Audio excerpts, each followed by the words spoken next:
Warrior Shrine podcast has begun. This episode, that is especially appropriate because Tsung is out. He's out for everyone. I have him. Temp has him. You have for the him Kombat listening. Pack owners, he's out. And most people listening to this have him too. Listen. Yeah, that sounds right. That's just the way this checks out. I know who our audience is, and they're probably really passionate Mortal Kombat fans, because why else would you be listening to this podcast? Because you really like Temp. We learned this earlier. You can listen to this podcast if you really like Temp. It's okay. That's fair. Temp has gotten more time with Shang than I have. But I have messed around with him a little bit. It sounds like I've gotten more time with Kombat League than Temp has. So we can probably balance this out reasonably well. They're both very important topics that we have to discuss. And we cannot leave out, under any circumstances, talking about the classic Ninja Skins pack. I do want to say, if you read the comments, I think the vote goes to you overall. A lot of people asking about Django. What? No. What? No one asked about me. What is? A ton of people ask about you. Where? Are you talking about on YouTube? Well, it's mostly on the Nethercast. It's true, though. Listen, well, you sound confident, and which, makes me it's something myself. I read, So maybe you're right. You're throwing me off, and I'm doing that thing people say. Okay, don't read the chat. It's that's amateur level stuff. Come on, we're better than that. You're throwing me off. You're throwing me off, Kiala. Come on, man. Tell her I said what's up, though. I'm glad that she's listening. I was telling everybody earlier, Kiala sent me this really, really sick new work uniform that I wear whenever we're doing Nethercast stuff, which I shouldn't say that I wear while we're doing it, because this is the first time I've worn it while I've recorded anything. But these Nethercast outerwear apparels are fantastic. They're comfortable. I'm not trying to sell them because I don't think anybody's getting the money off of them if that happens, but I'm just saying this is really nice, and you should, really kind of be covetous because it's really good. Mine says temporary username on the back. You probably can't get that. So don't try, but you do you. You can do whatever you want. This thing is really nice, though. I was not expecting it to be this comfortable. Temp, you should get one. I'm not trying to peer pressure you. My closet's kind of full right now. I got a lot of cargo shorts and band shirts. That really wasn't part of the equation here. You should definitely get one. Even though we were talking about this earlier. I wouldn't have my name on it if I got one. I would probably put DJ Timmy on the back of my hoodie. That is a terrible decision. I think it would work out well. Listen, I totally get the strat of not wanting to put your own name on the thing, because I did that too. Whew, it'd either be him or Shark. It'd be one of those two. I think there's a clearly superior option between those two. Well, I mean, for the record, you may be right for the fortunate 1%, but for every other person in the world who has not heard of the Nethercast, everyone's just going to think you misspelled temporary, and that's going to be kind of funny. That's fine. I'll take those types. Way over I would anybody that's being like, hey, Timmy? Timmy, is that you?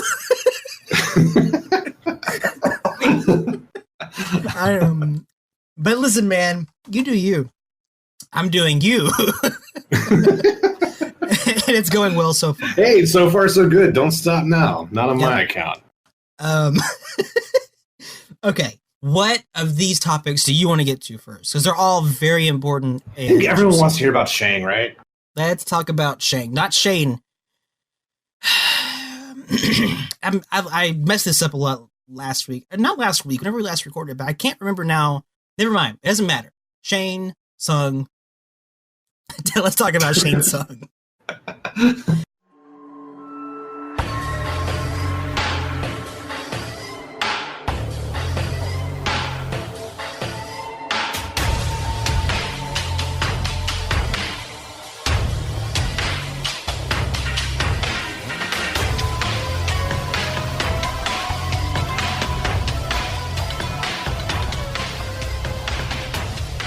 Warrior Shrine podcast has begun.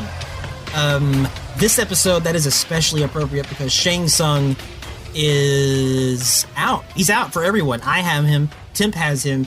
You have for the him Kombat listening. Pack owners, he's out. And most people listening to this have him too. Listen.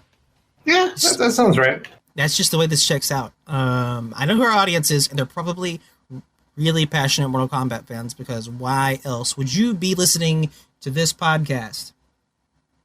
Because you really like Temp. We learned this earlier. You can listen to this podcast if you really like Temp. It's okay. That's fair. Temp has gotten more time with Shang than I have. But I have messed around with him a little bit. It sounds like I've gotten more time with Kombat League than Temp has. So we can probably balance this out reasonably well. They're both very important topics that we have to discuss. And we cannot leave out, under any circumstances, talking about the classic Ninja Skins pack. I do want to say, if you read the comments, I think the vote goes to you overall. A lot of people asking about Django. What? No. What? No one asked about me. What is? A ton of people ask about you. Where? Are you talking about on YouTube? Well, it's mostly on the Nethercast. It's true, though. Listen, well, you sound confident, which, makes me it's something myself. I read, So maybe you're right. You're throwing me off, and I'm doing that thing people say. Okay, don't read the chat. It's that's amateur level stuff. Come on, we're better than that. You're throwing me off. You're throwing me off, Kiala. Come on, man. Tell her I said what's up, though. I'm glad that she's listening. I was telling everybody earlier, Kiala sent me this really, really sick new work uniform that I wear whenever we're doing Nethercast stuff, which I shouldn't say that I wear while we're doing it, because this is the first time I've worn it while I've recorded anything. But these Nethercast outerwear apparels are fantastic. They're comfortable. I'm not trying to sell them because I don't think anybody's getting the money off of them if that happens, but I'm just saying this is really nice, and you should, really kind of be covetous because it's really good. Mine says temporary username on the back. You probably can't get that. So don't try, but you do you. You can do whatever you want. This thing is really nice, though. I was not expecting it to be this comfortable. Temp, you should get one. I'm not trying to peer pressure you. My closet's kind of full right now. I got a lot of cargo shorts and band shirts. That really wasn't part of the equation here. You should definitely get one. Even though we were talking about this earlier. I wouldn't have my name on it if I got one. I would probably put DJ Timmy on the back of my hoodie.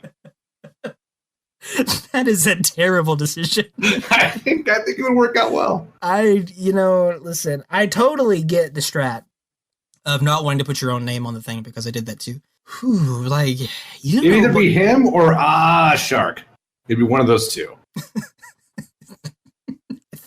I think there's a clearly superior option between those two. Well, I mean, for the record, you may be right for the fortunate 1%, but for every other person in the world who has not heard of the Nethercast, everyone's just going to think you misspelled temporary, and that's going to be kind of funny. That's fine. I'll take those types. Way over I would anybody that's being like, hey, Timmy? Timmy, is that you?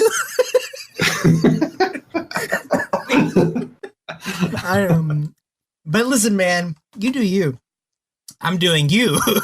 And it's going well so far. Hey, so far so good. Don't stop now. Not on my account.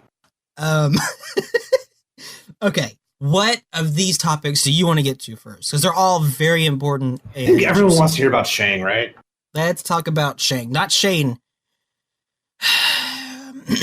I messed this up a lot last week. Not last week, whenever we last recorded, but I can't remember now. Never mind. It doesn't matter. Shane, Tsung. Let's talk about Shane Tsung. Since you've had more time to lab him, what do you think about him? I think he's good. Thinking?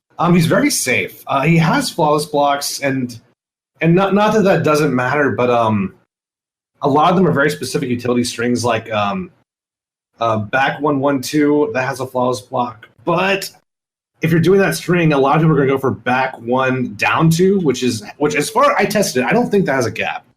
And that's a pretty strong string, and it's safe-ish at least. Back 3, up 4 has a flawless block, but I don't see that. It's almost like a Tekken string where you're going to use that in situations. You're not going to throw that out as your main footsie tool. Back 2, 1, 1, 2 has a flawless block, but maybe Collector can exploit that. I don't think anyone's going to be able to up 2 out of that. When you're talking about these flawless blocks, are you referring to the gaps? Yeah, they have an exploitable gap. Okay, go ahead. I'm with you. Forward 242 has a flawless block, but you don't have to do that string. And if you do the string and you know they can't flawless block it, that's plus frames, really good plus frames. And I don't think his pressure is that bad, especially in the Soul Harbinger preset. You can do forward 243, and that's just as good, also safe. If you know what you're doing, he's very safe, and he has good damage in the Skulls preset. He has very good pressure and decent zoning, not great zoning, but decent zoning, but really good pressure in the Soul preset. I think he's very strong. He has so many different whiff punishing options. Back 2-2 is good for whiff punishing. Back 1-1 is good for whiff punishing. Back 1, oh God, I hope I said 1 earlier, not 2. Back 1, down 2 is very good for whiff punishing. He's got a very viable crushing blow out of that. Soul Steel is a fantastic whiff punisher. And that could be really good depending on the matchup. So, and I know everyone's pumping up Skull preset, but the truth is, even if you're not doing like the normal cancels and the string cancels for comets, I call them comets. I don't know what they're actually called. I call them comets. But even in the neutral, that's a 15 frame zoning tool that hits mid range. And it's almost completely safe if you do a max distance down 4 into comets. I mean, that's virtually safe. That's like -12. And it's always safe if you do the EX version. Granted, if you're doing like a down 3 or a down 4 in comets, they can counterpoke. But you get a trade at worst, and I don't think you're at disadvantage when that happens. So, if he has meter, he has a lot of options, and he doesn't really have to take many risks, in my opinion. Good low normals too, really good down 3, really good down 4. Not the best range, but really good recovery.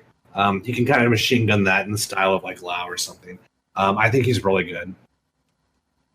How about you? What has your Shang experience been like? My Shang experience, for the most part, has been getting annihilated by D4. Using Shang and using him very, very, very well. I'm trying to remember which variation he was using. He was using the one with the. If he was doing combos, he was using the Skulls variation with the meat drop. He was definitely using that one, and he was using it pretty damn well. I want to play around with him some more. I want to try out the other one. I don't remember what their names were. But I just call it Skull variation and Soul variation. That's just what I call it. That sounds right. And apt. There was a move in the Soul variation that I really liked, and I wanted to try out. But I don't remember what it was now, so I don't know. But I do know. Is it his zoning beam? I think it was the weird soul explosion thing. I can't figure out what to do with that yet, honestly. I haven't experimented much with it, but I'm not really sure. I mean, it has a decent cancel, but I don't know how useful that mind game is, because you can charge his back forward 1, and that has much better range and damage. At least from what I can tell. I haven't had a whole lot of time with Shang because I'm still knee deep in studies right now. But I don't really know what to do with that yet. I may not either. it's very possible. Boom. Okay, yeah, okay. That's what it was. That's why I think he's good though, because if you take away everything but his best like 3 or 4 tools, I still think he's really strong. I think he is too. I don't think that's debatable. I think that part is definitely a thing, and people that say otherwise don't know or are downplaying. Because he's just got, regardless of like that shit, his buttons are good, and he's got some good strings. And it's like, no, shut the fuck up. This guy is has got some shit, and it's fun. Like, you know, like I'm a really fucking slow learner. I'm just now getting on my feet with this game in general. But you know, messing around with him just a little bit, I'm like, hey, I kind of like this guy. I kind of like what he does. He's very fun. Yeah, he's a lot of fun. This guy is useful. This guy has some shit that, you know, you can make some shit happen with. And he's probably got some fucking dirt. He's definitely got some dirt. Man, those body drops are going to be a problem. In the right hands, those things are crazy. Like the impact range, boy. That's actually why I used the soul preset, is because I didn't like corpse drop. I'm sure it's a great move, but I don't like dropping ugly corpses. I don't think that's a cool move. And when they pop, it makes me very uncomfortable. I don't like that shit. I remember having this conversation. And I also see that you've informed me that I have cursed. Yeah, I did too. It's all good. Well, damn. It's what the jar is for. I'm really disappointed, man. I was going to do my best not to do that. Why? I must have really just started talking about something. Listen, it's fine. It's not gonna.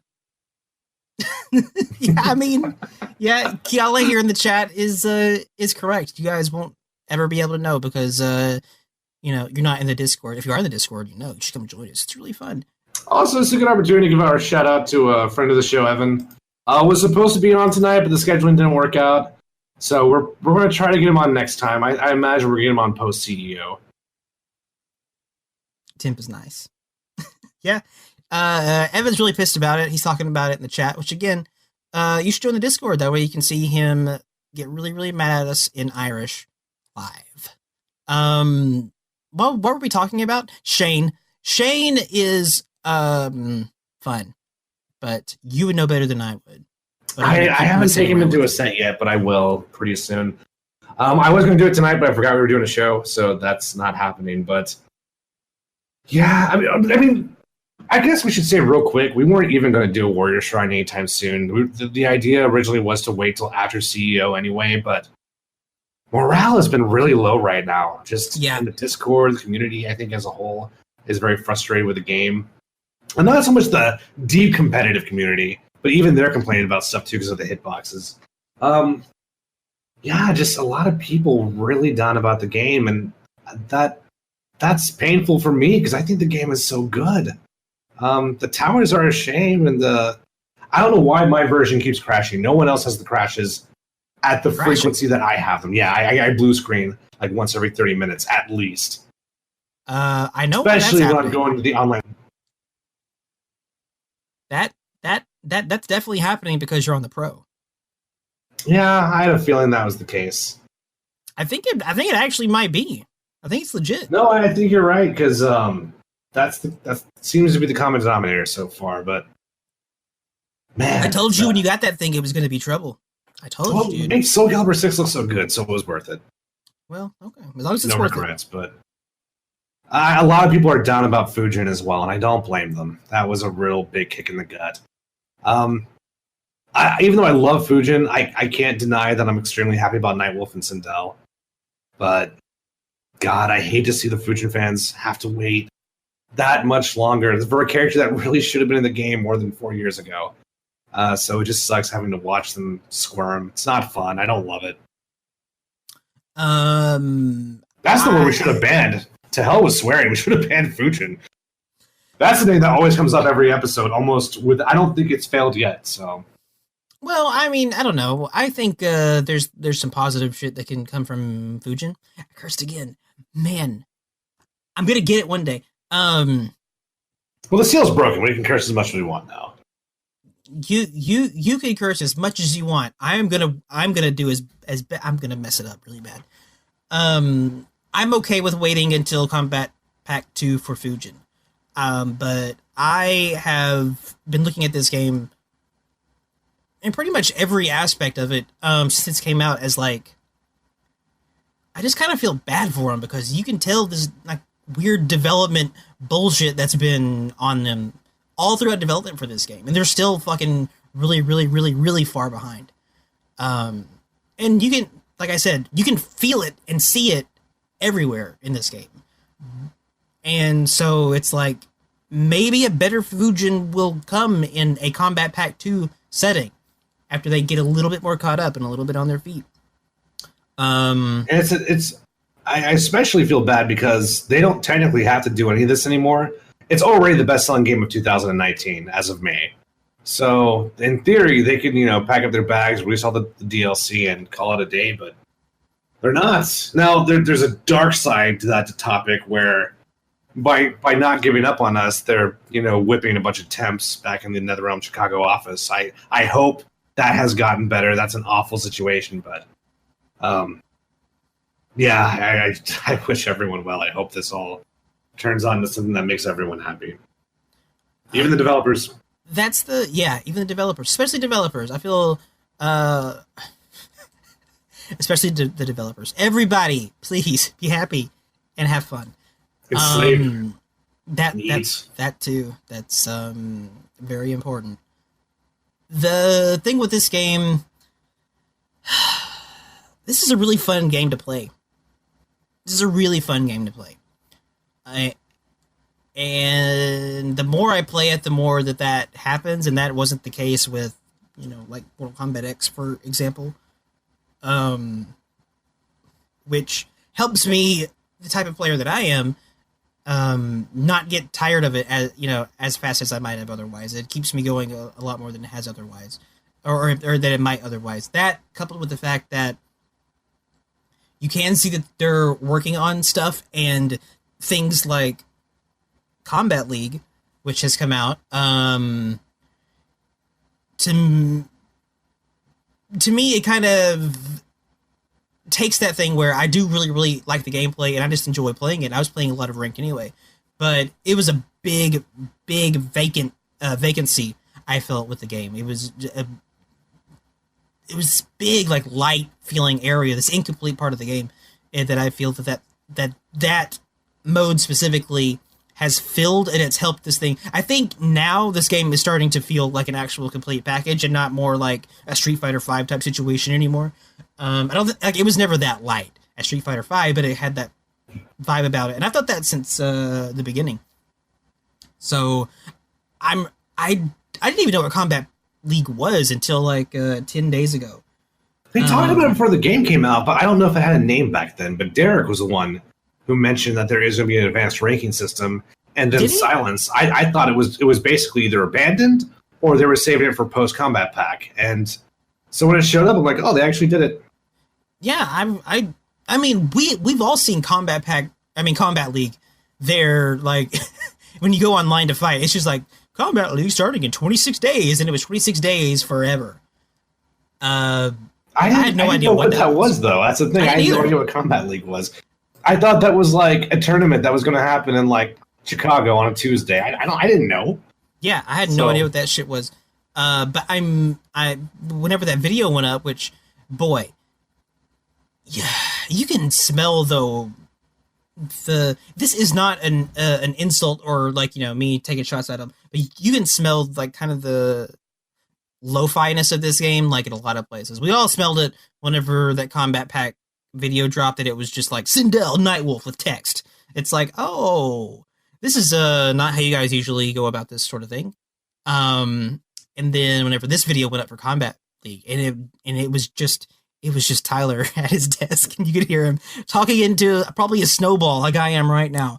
And that was the deal. There's nothing wrong with that, but like, it's just a much tighter, smaller production. You can tell, like, behind the scenes right now. You're right. I get that vibe as well. Like when you watch the content, you watch the interviews, you can't help but to picture The Office as sort of like this. Like, imagine the first 30 minutes of John Carpenter's The Thing before the monster shows up. That's what I picture The Office of NetherRealm like right now. It just seems very, it's kind of like a tired, everyone's exhausted, but they all get along and like each other for the most part. But just a lot of tension and a lot of exhaustion in the air. That's what I picture, at least.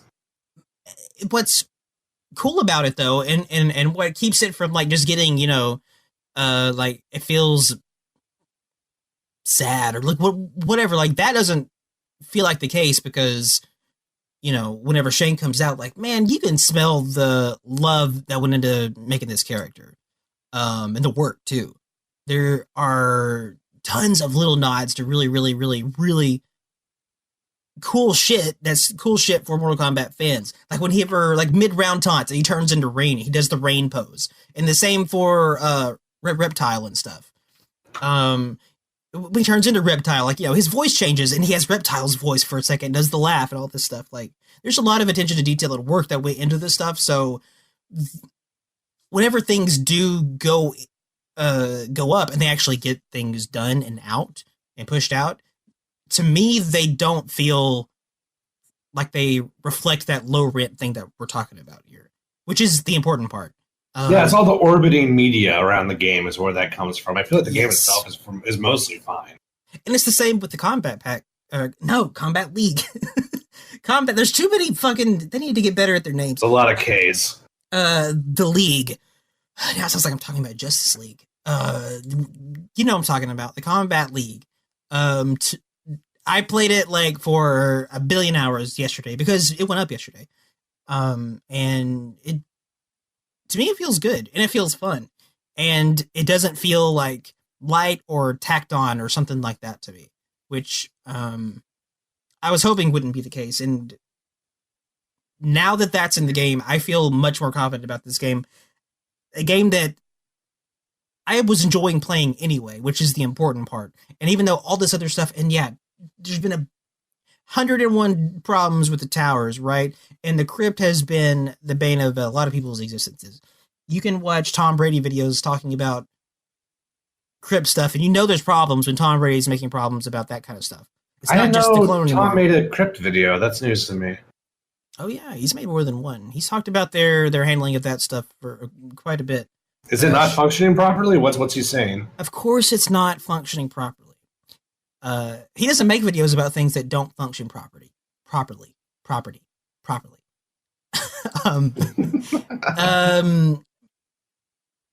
Sometimes he will make videos whenever people are not functioning properly and they're saying things that aren't true, which means they're not downplaying something that he's trying to downplay, which I full respect. That is a good strat that he has. He needs to keep that going. I do have a big question for you. Two big questions for you, actually. Okay. The obvious one is, how are you liking Combat League? And the second one is, what's your goal, man? Like, how high do you want to get on that ladder? I'm liking Combat League a lot. My goal, I was pissed. I was pissed for the first little bit with Combat League because you can go to the Combat League page or whatever, and it shows a list of rewards and stuff. And I had no idea what you had to do to get those rewards. And that shit just wasn't coming through. What is Combat League, says DavGod. Listen.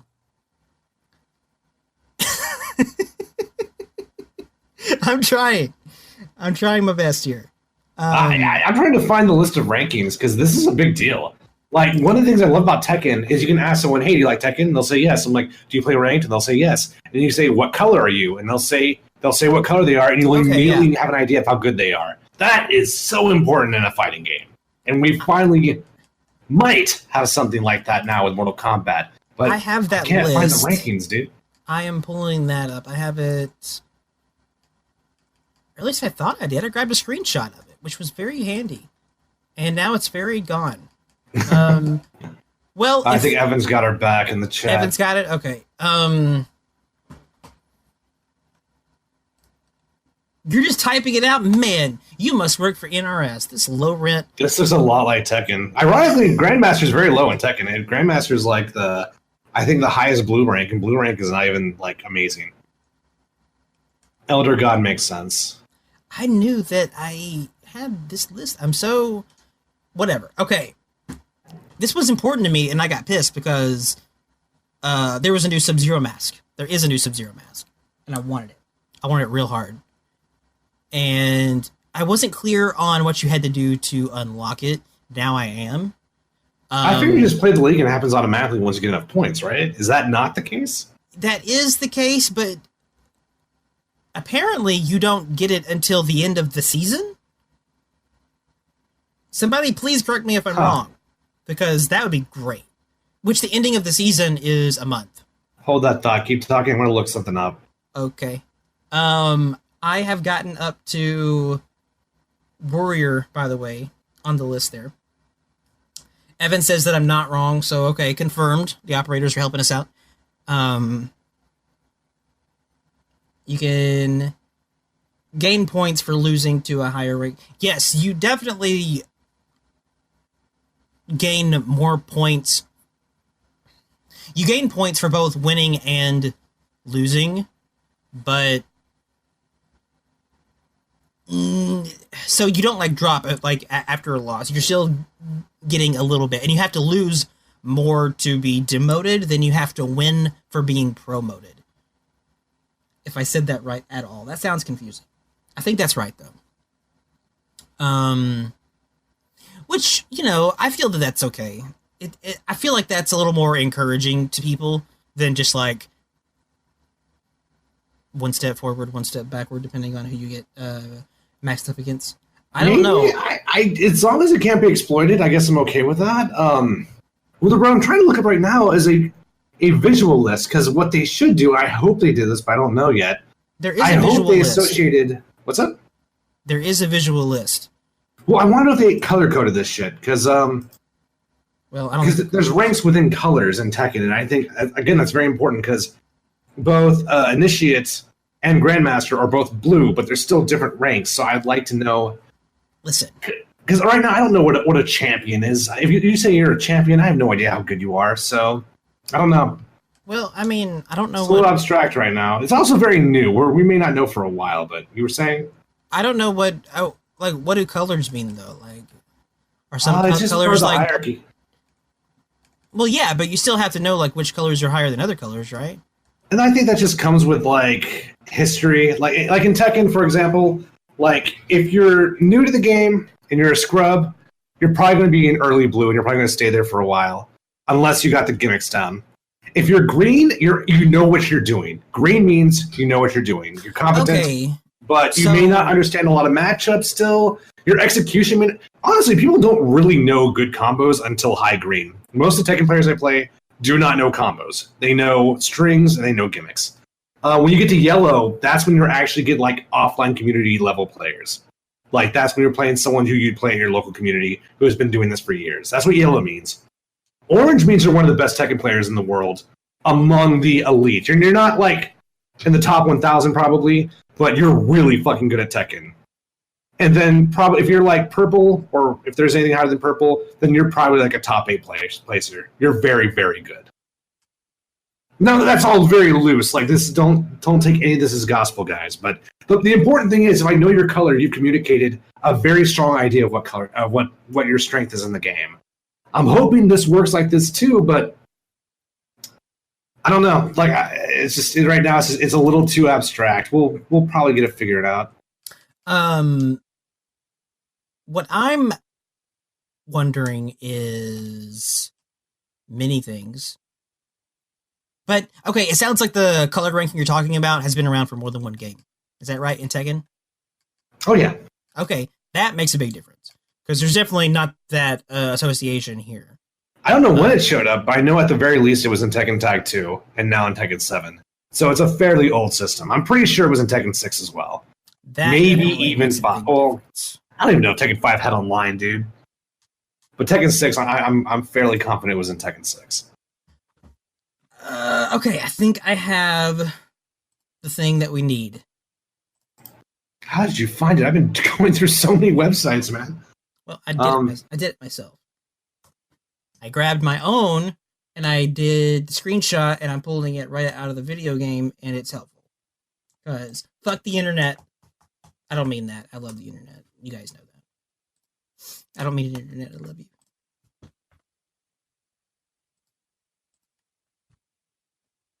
Boom. There it is. Man, I really want that Sub-Zero mask, though. Have you seen the new Sub-Zero mask?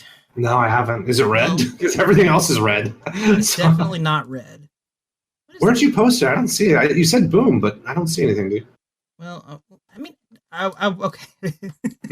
Pre-boom. The boom was on. I got it to where I needed it to get it, not uploaded, but it will be uploaded in like 6 seconds on the thing. I haven't had time to play it, so I don't have much to say yet. But I'm really going to try this weekend. I'm going to knock out all the modules and all the chapters I need to knock out, just so I can tear into rank and just to see where I'm at. Like, man, there it is. Okay, cool, gorgeous. Yeah, there's no color coding, so there this is gonna not. be a little frustrating. You just start from the bottom at Apprentice and go all the way up to Elder God. I mean, technically it's the same. Like, it's just my brain remembers colors categories better than it remembers warrior classification categories, at least in terms of ordering them. It's easier for me to remember that orange is better than yellow than it is for me to remember that warrior is better than combatant, right? I mean, that is some interesting psychology, because I don't think that my brain works that way. I don't know if I could remember if one color is better than another, except, for situations like white is higher than black. Well, here's a question then. Answer me this. If I'd asked you a year ago, what's better, a Grandmaster or a Champion, what would you have said? Grandmaster. Why? Because Grandmasters are badass. Listen, I don't know if that's actually the right answer. Is that the right answer? I actually don't know if that's the right answer as far as their scale goes. Well, we don't know if the Grandmaster has won anything. The Champion has clearly won something. Clearly, so but I don't know if I agree with your assessment. Is Grandmaster higher than Champion? Am I right? You are correct, yes. Oh, dude, listen, I'm amazing. I didn't cheat. I did not cheat. That was purely out of my own brain. I think that there might be fewer Grandmasters than there are Champions. Maybe not. I don't know. The Grandmaster feels better than Champion. I would rather be a Grandmaster than a Champion.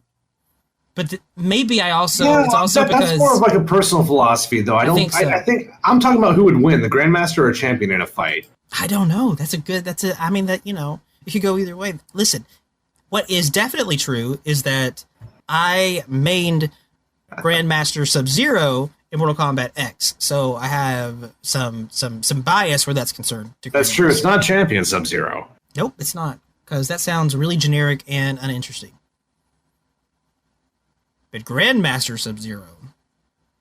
All I can say, dude, is the next Warrior Shrine is going to be really interesting, because hopefully by then we have torn into this and we can talk about what ranks we are. But listen, this is important.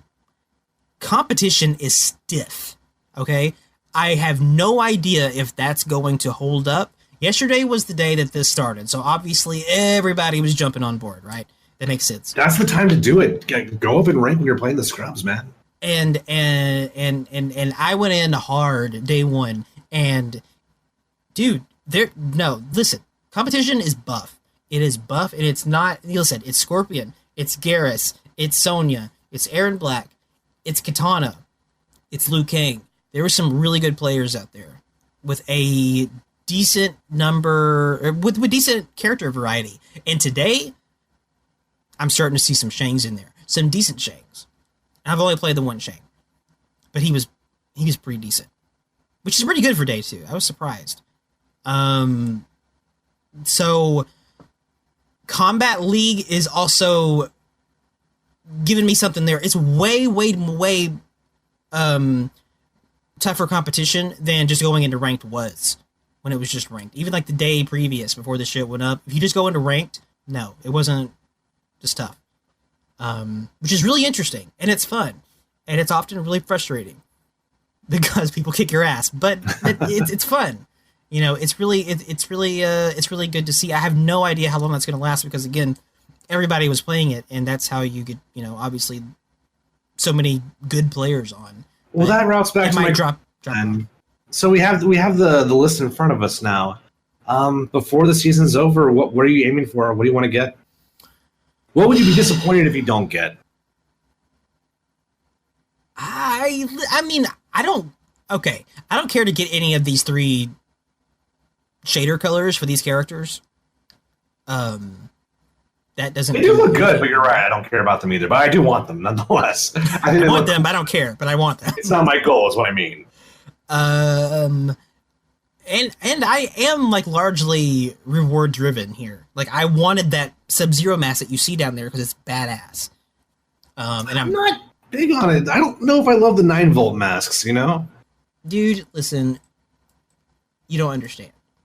It looks that's fair. I don't understand. Yeah, it actually does look really good. Let me see. It colors well. Let me put it that way. When you mix it with different colors and whatnot, that comes out really well. It looks really good with that was a cool red, I imagine. It looks really good with my white Sub-Zero that I have now that the classic skins have come out, and there's a legitimate white Sub-Zero in there. It looks really good with that. It looks really good with a lot of colors, actually. I'm really happy to have that, especially because I don't like his normal classic mask, like the MK2 one the sub has. I don't like it that much. Do you have it? Yeah. That's crazy. I don't have that yet. Well, listen, man, I told you. I'm really reward driven, so I did the shit that I needed to do to get that mask. But I like the mythology style mask much more, so I'm putting that on my classic Sub-Zero shit. It looks good. And I'm really glad they gave him a new one that kind of fits that style. Okay. Oh, cool. it's reward driven, so that'll determine how much I want to go. As far as just raw competition and like, how well do I want to do? Right now I'm kind of more interested to just see how well I can do. Oh yeah, I mean, amen to that, but I will say I'll be disappointed if I don't make it to Master. I think I would be... To Master? That's fair. Yeah, okay. I think... Halfway up? Yeah. I want to say I'm at least better than 50% of the players out there. I don't know if that's true. I hope that's true. That may be an insanely arrogant thing, but I can't say I haven't worked hard, right? So we'll see. There are some stipulations to that. Like I said, yesterday was the first day. Everybody was on there. Competition was stiff, but there was a lot of Wi-Fi warriors on too. That's true, yeah. And you ran into that shit, and you could feel it when it happened. It's that never feels fun. That gets fucking and you're playing them, and it's like, man, you are accustomed to this. Dude, when the internet connection gets weak, Scorpion's back 3 is like the best move in the game, dude. When the connection is fucking... Oh, yeah. Yeah, that happened. That's a thing. That definitely happened. Man, they're really, yeah. But that's the thing. I really hope that it doesn't just drop off immediately. I really hope that morale problem that we were talking about before, you don't feel that here really quickly. And I also don't know what they like if that does happen. If that whatever that is that has caused a lot of people to kind of drop the game quickly. If that happens here, I'm curious to see what the difference is going to be as far as playing it.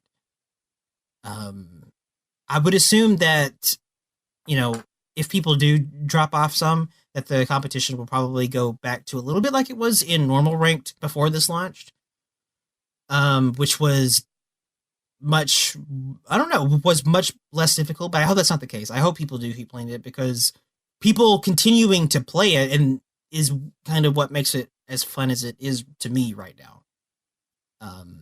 But I don't know what it is that has made people drop off of the rest of the game, and so I don't know what it would take for that to happen here for people to get bored of it. I hope that's not the case, though. Yeah. I guess. Well, there's one. I don't want to dwell on this next point too much, but how do you feel about 2 out of 3 instead of 3 out of 5?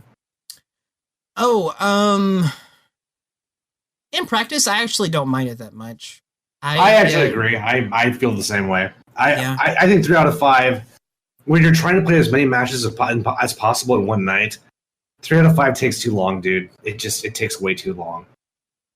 And I think that the better player way more often than not will come out on top at a first to 2. I feel like that can happen anyway in this context, in the context of playing online here. So again, yeah, it's just a quicker way of getting to the same result, in my opinion.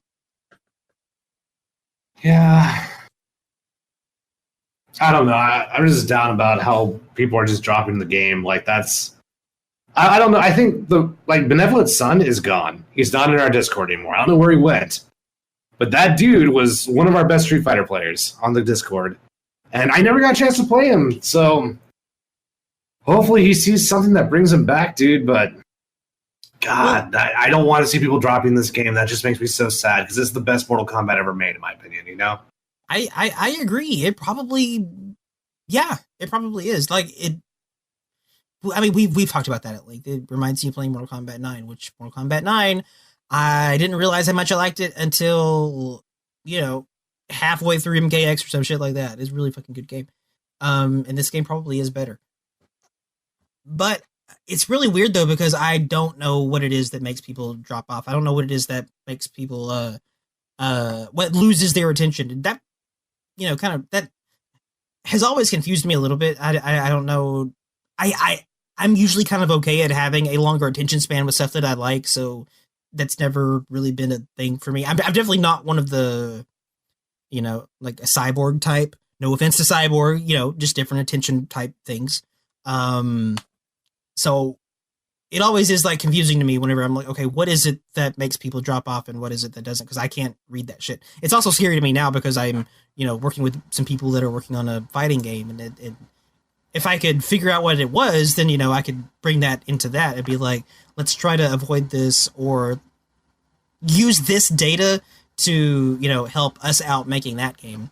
But I don't know what it is exactly, except for people hating the towers.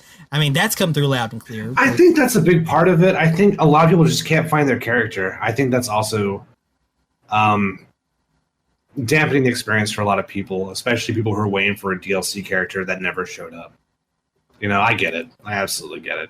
I think 3 guest characters is also very souring for people. Who? Wait, the what? The 3 guest characters in Combat Pack 1. Oh, the guests. Yeah. I mean, I guess so, but it feels like even with that kind of thing that it didn't drive people away as much in MKX when that happened. Did it? Well, there's only 1 guest per pack, right? Wait, no, Predator and Jason. Okay, so there were 2 per pack. Well, maybe okay. It's been a long time, dude.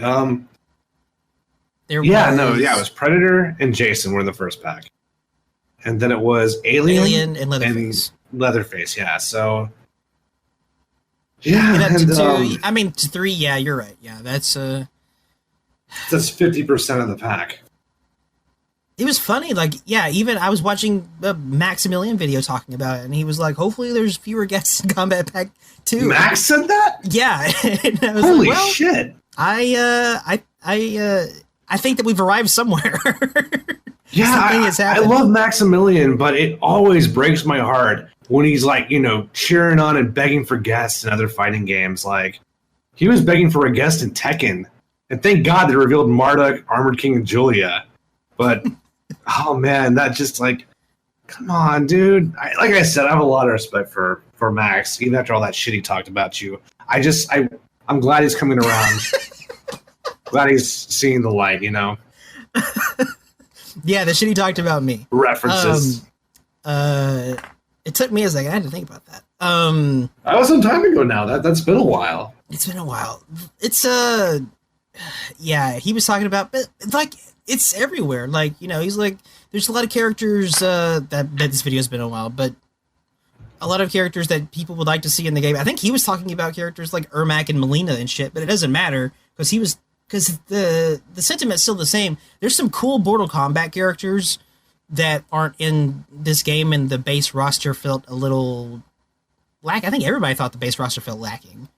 Or incomplete, at least. Too. I think that's a big motivator for why he's not as big on guests right now. He's already got Predator, he's already got Spawn.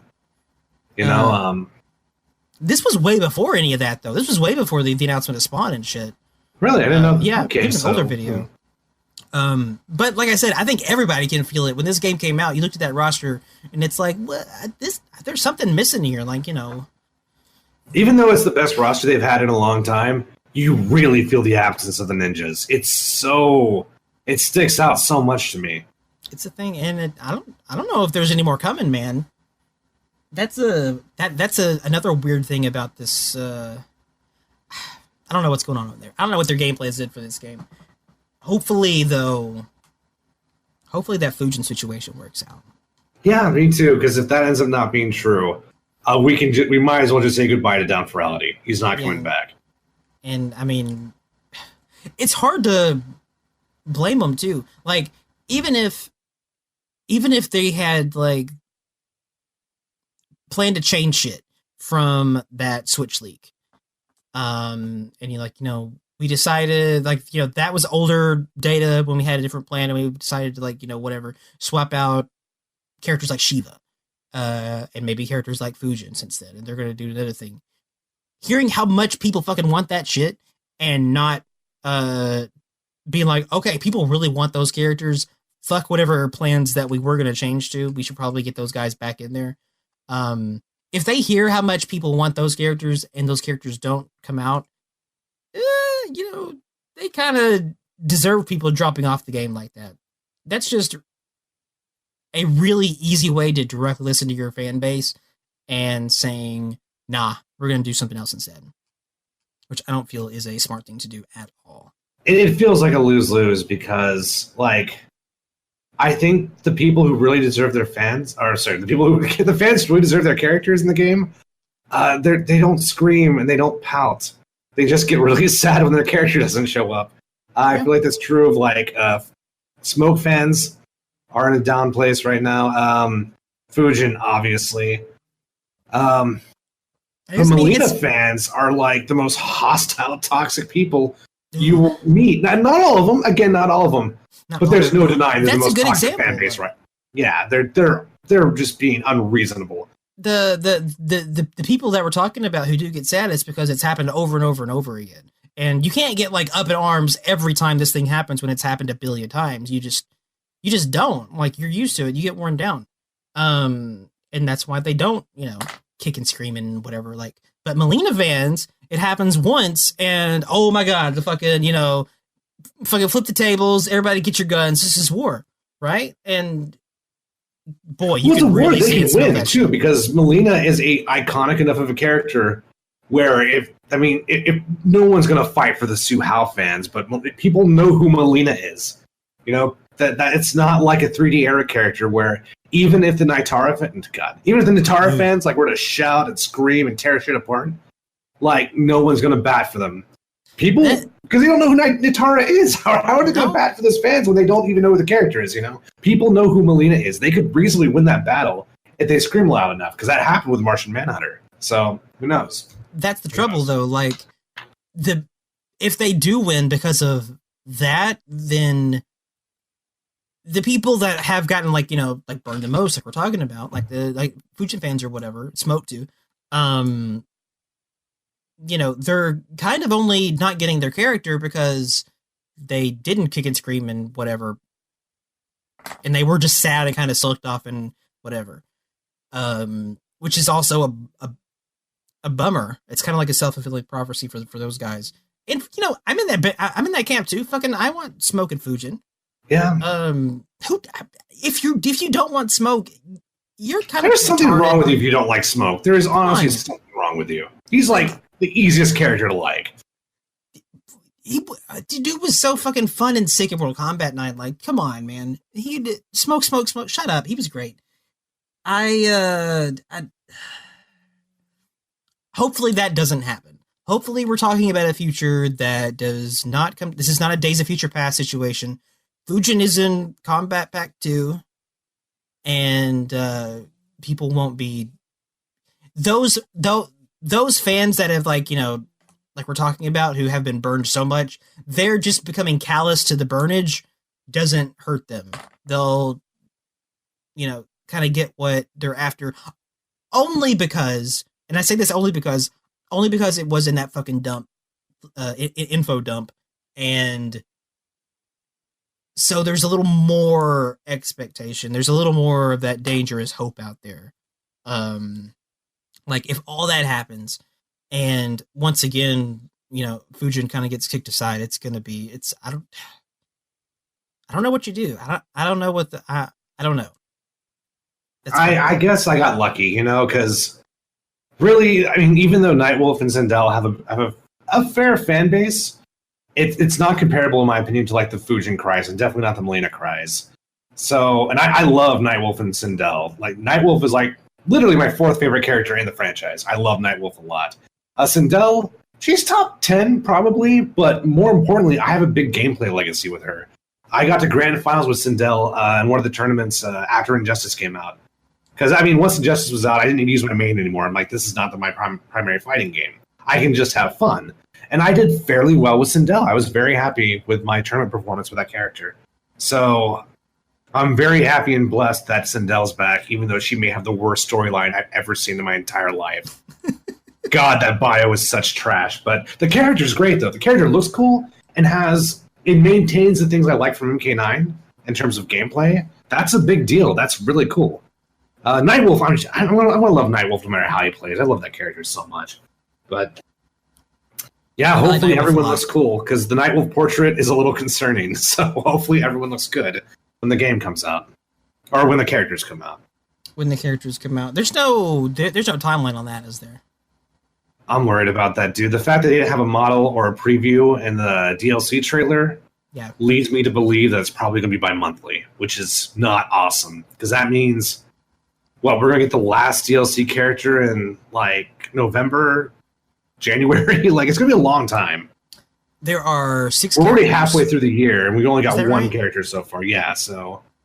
Yeah. That means the earliest we can see Nightwolf is August, and that's a long-ass time from now. That is a long-ass time. That is 2 months. But did they actually... I don't even know what order they're supposed to be in. I don't know if there was any indication of that or no. It's hard to tell if the order listed in the trailer is indicative. Yeah. I hope it is, because I want to see Nightwolf more than anyone. I'm not convinced they can mess up Sindel's model. Sindel typically looks cool. Sindel's never really had a bad appearance in terms of her aesthetics. Nightwolf, I feel like Nightwolf has had some bad alternate costumes. Yeah, dude. You're right. He has. Like, that's a very dangerous ground. Hopefully, they have a traditional-looking Nightwolf with the sexiest, longest hair you've ever seen in your life. Well, that's the thing. Like, but if he has short hair, I'm legit gonna be pissed. Yeah, just like I mean, I'm fine with them having, doing something cool with the way that he does his paint and whatnot. That much I'm okay with. I just really hope they get the hair right, and I'm sure there's going to be some alternate, whatever's for stuff like his face paint, as there should be. Like, this game's kind of good, but there's no denying they ripped it off whole from Thunder and Killer Instinct. And that is bothering some people. You have seen those tweets, though, right? About have you've seen those tweets about, hey, would people like Thunder skin for Nightwolf? That would be and who was it? Was it Microsoft or whatnot that got back to him on Twitter? No, it's a big wig. It's I recognize the name. Hold on. This is important. It's a name I've heard 1,000 times. He goes to like every E3. This is a big deal. Gosh, what is his name? Why is my internet so slow? Was it anybody from... What was that? What's that? Was it anybody from the Killer Instinct camp? Like, no, bigger than that. Like I said, like one of the Microsoft like bigwigs. God, what is his name? I was trying to remember the guy he worked on Killer Instinct back in the day, but he works at Microsoft now. He's the guy that does Thunder's voice. He's the voice actor. He's that Native American dude that's on the team, but I can never remember his name. I don't remember. Phil Spencer. Oh, Spencer said it? Phil Spencer, yeah. I know who you're talking about, but no, that's not who it is. Okay. Phil Spencer is a big fucking deal at Microsoft. He is no joke. He's Phil Spencer of Microsoft. Yeah. I know that guy. If he wants to see it, it probably would not be difficult to make it happen. However, there's 2 reasons why I'm indifferent towards this idea. Uh-oh. One is it's probably going to be Xbox exclusive, which does nothing for you and me. But 2, I didn't wait 4 years to play as Thunder. I waited 4 years to play as Nightwolf. I can play as Thunder anytime I want to. I want to play as Nightwolf. Thunder is not my 4th favorite Mortal Kombat character. Nightwolf is. So no, I'm not. I love Thunder. I think it's a really cool character. Do you? It doesn't sound like it. I can play Thunder whenever I want. If they made a Glacius skin for Nightwolf, I wouldn't use it. I love Glacius. It doesn't fucking matter, though. I want to play Nightwolf. I would play that because that's just fucking That just sounds silly. That just sounds ridiculous. That does sound ridiculous. So I would play that because of the ridiculous. This I would play. I mean, come on, dude. You're never going to get Mortal Kombat versus Killer Instinct, and that's something I would actually want. I don't want it. I do not want it. If you want it, I respect that. I do not want it. I want it just for fun. Like, I don't need it to, whatever. That's Mortal Kombat 12 if it happens. If they make Mortal Kombat versus Killer Instinct, that's just straight up going to be Mortal Kombat 12. That's fine. And it's going to be Xbox exclusive. I don't give a shit about what they have cooked up for what Liu Kang is going to do with the universe in Mortal Kombat story. Yeah, that's a really good counter argument. That I can't argue with that. I said even before they announced this game, I said, for all intents and purposes, this is the last Mortal Kombat. Because the next one's going to come out when I'm like 40, so I don't even know what I'm going to be doing in life. Like, if I have little Temps running around, and yeah, there's going to be no reason to keep doing this, in my opinion. So it's a dark thought, but it's just the truth. It is a dark thought, but not unlike the immediate future of Mortal Kombat itself. It lends itself to dark thoughts, and Mortal Kombat 12 being another versus game that is, who knows, a tournament between Mortal Kombat and Killer Instinct. Yeah, that sounds much more appealing than whatever Liu is going to do with the universe. Well, it only sounds more appealing if the engine works and if Smoke and Li Mei are there. Otherwise, I'll be honest with you, dude, I'm not interested. I'm really super not. Here's the thing. I play Soul Calibur, Tekken, Mortal Kombat, and as sort of like a thank you letter to all the guys who played with me in Soul Calibur, I am picking up Sam Show. Just because I'm not interested in the game particularly, but when Soul Calibur was running, and I was kind of, in all my competition kind of withered away, Randy and Poot all stepped up to the plate. So they supported me when I was playing Soul Calibur. I'm going to return the favor and support them when they're playing Samurai Showdown. But I have all the fighting games I want. I don't care about Mortal Kombat 12 because I have a perfect Mortal Kombat game in my console right now that keeps blue screening for some reason. But I don't need Mortal Kombat 12. I would like my characters back, but do I want to risk a completely brand new engine that discards everything I love about MK11 just to play as, I don't know? I mean, they do that anyway. They do that with every game. To play as Rain again, I don't want to reinvent the wheel anymore. We have a good game. Let's not throw this. It doesn't matter. Like I said, I have no idea what I'm going to be doing in 4 or 5 years, and I doubt we're even going to see one in 4 years. It sounds like they're holding off this time for real, but. Yeah, I don't know how we got on this topic, but it's very interesting. It's of Dark Futures.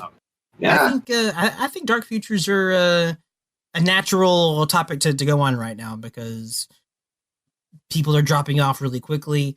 We don't know anything about when new content is going to be coming along for this game, like on what schedule, and we don't know what new content is going to mean going forward after this combat pack. It could be. Who knows? But hopefully it's the things that people are really, really, really hoping for, especially after that info dump, like Fujin and I guess Shiva. Shiva has a lot of fans out there, I suppose. I'm still really wanting characters like Cyrax and Sector to be in the game. Yeah, that's also a pain point, I think. I'm not depressed by any means about this game for 2 reasons, I think. One is because I never have time to fucking play it. I love the game so much, and I'm so busy right now. But another reason is I gelled really well with Kung Lao, a character who I defaulted to so hard. I had no desire to play Kung Lao before the game was announced. None. He's not one of my favorite characters until now. I think it's almost like this character was built for me, and I basically picked him out of a hat, no pun intended. So I got super lucky that Lao ended up being a perfect stylistic fit for me. And I think not getting Li Mei or Smoke, even though I love those characters so much, I think getting Nightwolf and Sindel helped a lot, and I think getting very important characters in other fighting games, like getting Tsung Mina and Soul Calibur, was such a big deal. That was such a huge weight off my chest when they announced her. I still don't have Angel in Tekken, but I have a feeling she has a good chance for Tekken 8. Just because that whole game is going to be focused on the Kazuya versus Jin. It'd be weird not to have Angel there, especially now that Heihachi's dead. We kind of need another Mishima. I don't think they're going to give Lars traditional electric, so Angel just makes sense to me. I don't know what we're fucking talking about anymore. Right? Should we go to questions? But do you have anything? Do you got anything? I think that we're just... I feel like we're reminiscing at this point. Well, I'm like you. I'm definitely not depressed or put off from the game as it currently is. People are, and not saying anybody's wrong for feeling that way. There's definitely a lot of justification for feeling that way, but morale is low. Obviously, I don't think that Kombat League is going to help that much, but maybe it will. I hope it does. It definitely does for me, even though that, my morale wasn't that low beforehand, but it definitely filled a void that I had with the game. I feel like the game is reasonably complete now because of it, and because of that ninja pack. Listen, I needed that skin pack. It was really important. I can play sub and look at my character now, which is super good. I like the default skin, but we talked about that. It wasn't enough. I needed something a little extra to really feel my character, because you got to feel your character. So with this stuff here and Shang as well, I'm going to keep messing around with him because he's fun. He is fun to push buttons with and do shit. But even without that, my morale for the game is very high, and I'm excited about doing more with the Kombat League. I hope it stays as fun, and I hope competition stays as people stay as active on it as they seem to be right now. I look forward to seeing how we both do. I think it's going to be really interesting. I'm looking forward to seeing how you do too. It definitely, you don't climb up the ladder super fast. I wonder how many matches that's the way it should be, though. Yeah, it definitely makes the ranks feel more accurate this way. I don't remember how long it took or how many matches. I got up to Warrior in one day, I guess. But I played a lot yesterday. I had some time and I played a bunch. And I lost a lot too. I got my ass kicked. That's okay. That's why we play these things, So but I want that to say the case, and to say the case, people gotta stay on this shit, and I hope they do. Yeah, we can jump to questions. You want to jump to questions? Liam asks. Actually, Liam says, "Hi guys, got another question for you. There isn't much of a Mortal Kombat scene here in Japan, so most of my online play is with people elsewhere. Are there any good online tournaments that you would recommend I could enter? I'd probably get slaughtered in the first round, but MK11 is the first MK game I've played online where my win-loss rate in ranked battles is near enough 50-50. So I'm curious to see how I do in a tournament setting." That's a good question. It's a very good question. And 50-50 in ranked is, that's respectable, yeah. Yeah, it is. Do you have any recommendations? Do you know anything? I know there have been online tournaments, but I find out about them after the fact. So I don't know of anything personally that's been happening, but I imagine if you follow Mr. Aquaman, he did a lot of this stuff for that in Injustice, and I know he's working a lot directly with Ultra David on the actual combat online stuff. So yeah, I would look at Mr. Aquaman and see what he's doing, because I imagine if that stuff is going on, he's probably one of the guys behind it. But that's a good question. I don't have a good answer for that. It's too good of a question. Now there is the Kombat League. And it's not quite the same thing, but it can help scratch that itch to a reasonable extent, in my experience of playing it for a day. But no, I had much the same thoughts and feelings beforehand that the Kombat League opened up and started, and yeah, it definitely helped scratch some of that itch for me. So maybe it will for you, especially like you say, you're in Japan, and is PlayStation still region or no? Do they? For this game, it is not region locked. No. Oh, good. Okay. Well, see, listen. You can go and you can fight everybody, everywhere, all the time. Yeah, if you want to play either one of us, let us know. We'd be more than happy to play you. My schedule's weird, but we'll make it happen. Hopefully. He and I also Tip and I are cursed. Yeah. So we can't play each other. That's super unfortunate, too. Best Mortal Kombat ever comes out. We can't play each other. But we have played other people around here. So, who knows?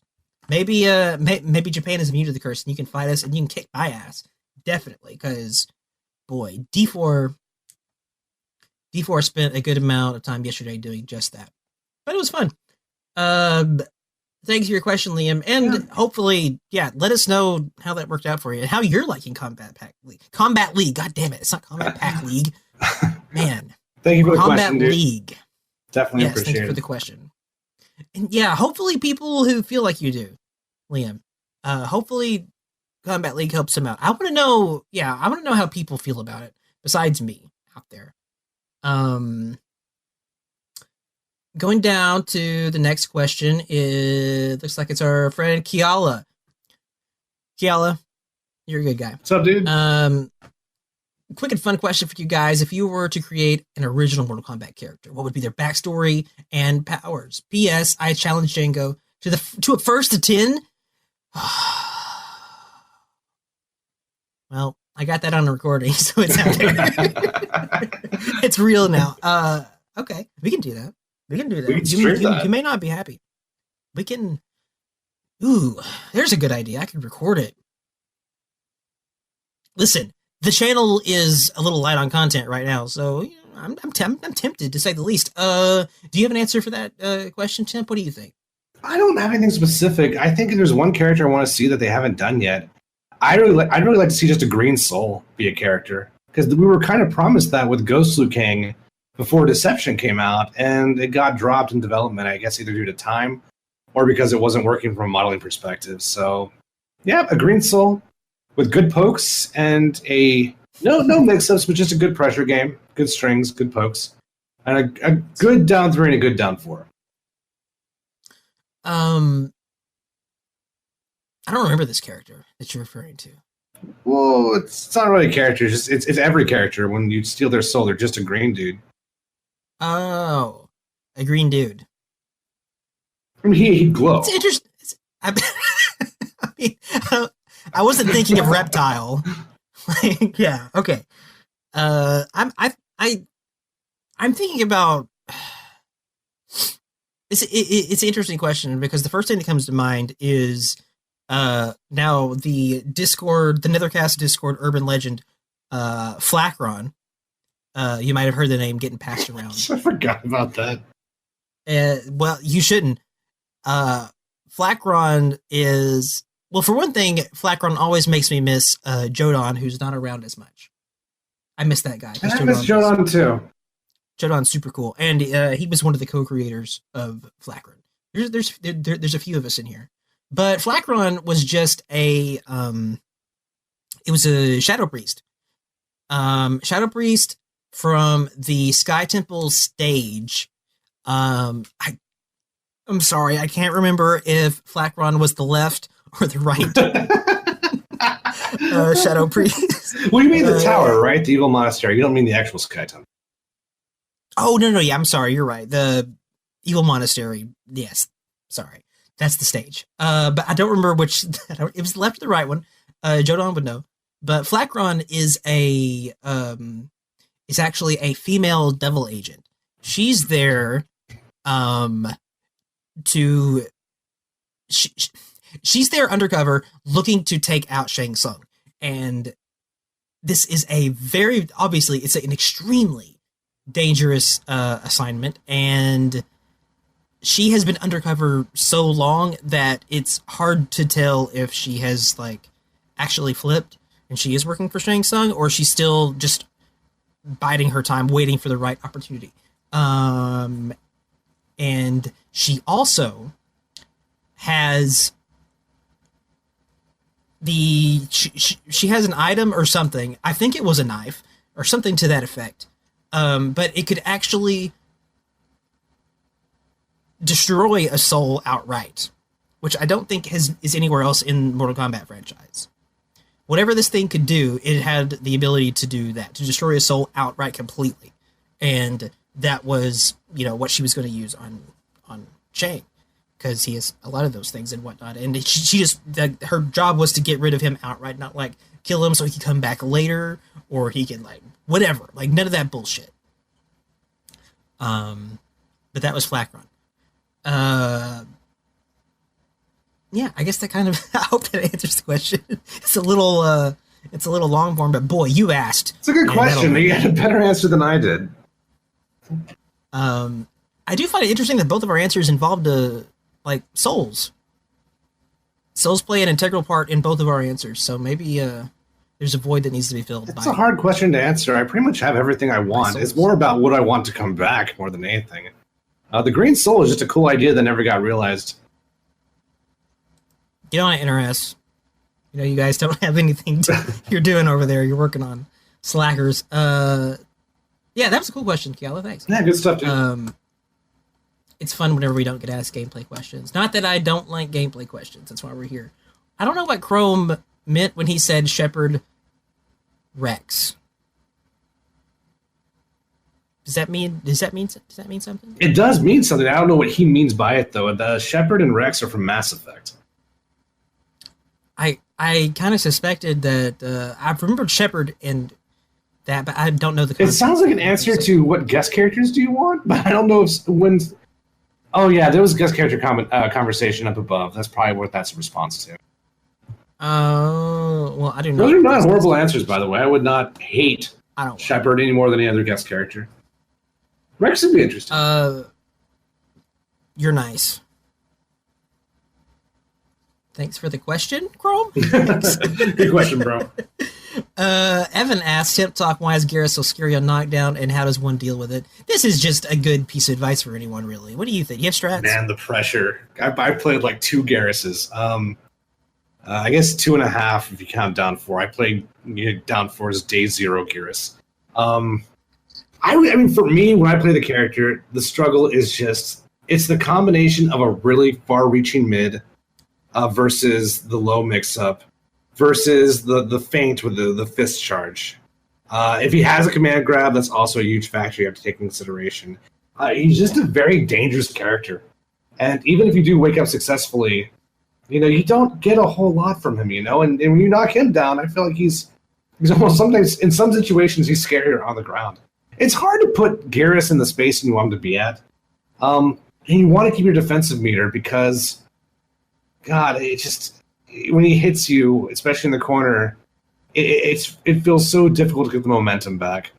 But I'm by no means a Garrus expert, like not even close. That's how I feel fighting him, but I've only fought a handful of Garruses and not extensively either. I played Randy's the most, and Randy's was a lot of fun. But yeah, that's how I feel. I'm sure Evan has played a lot more Garruses than I have. I think his answer would probably be way more educated. You played online more than I have, though. So, Django, what's your experience with the Garrus? That's what I was going to ask. I wasn't sure, but I assumed that maybe I've played more just randos than you. That's always been kind of my thing. I prefer playing randos. But ooh, I don't know if there's any good advice like that's like consistent, like this works against Garrus. If there was, then Garrus wouldn't be Garrus. He wouldn't be the infamous thing, that bad feeling you feel when you hear the name Garrus, that wouldn't exist. I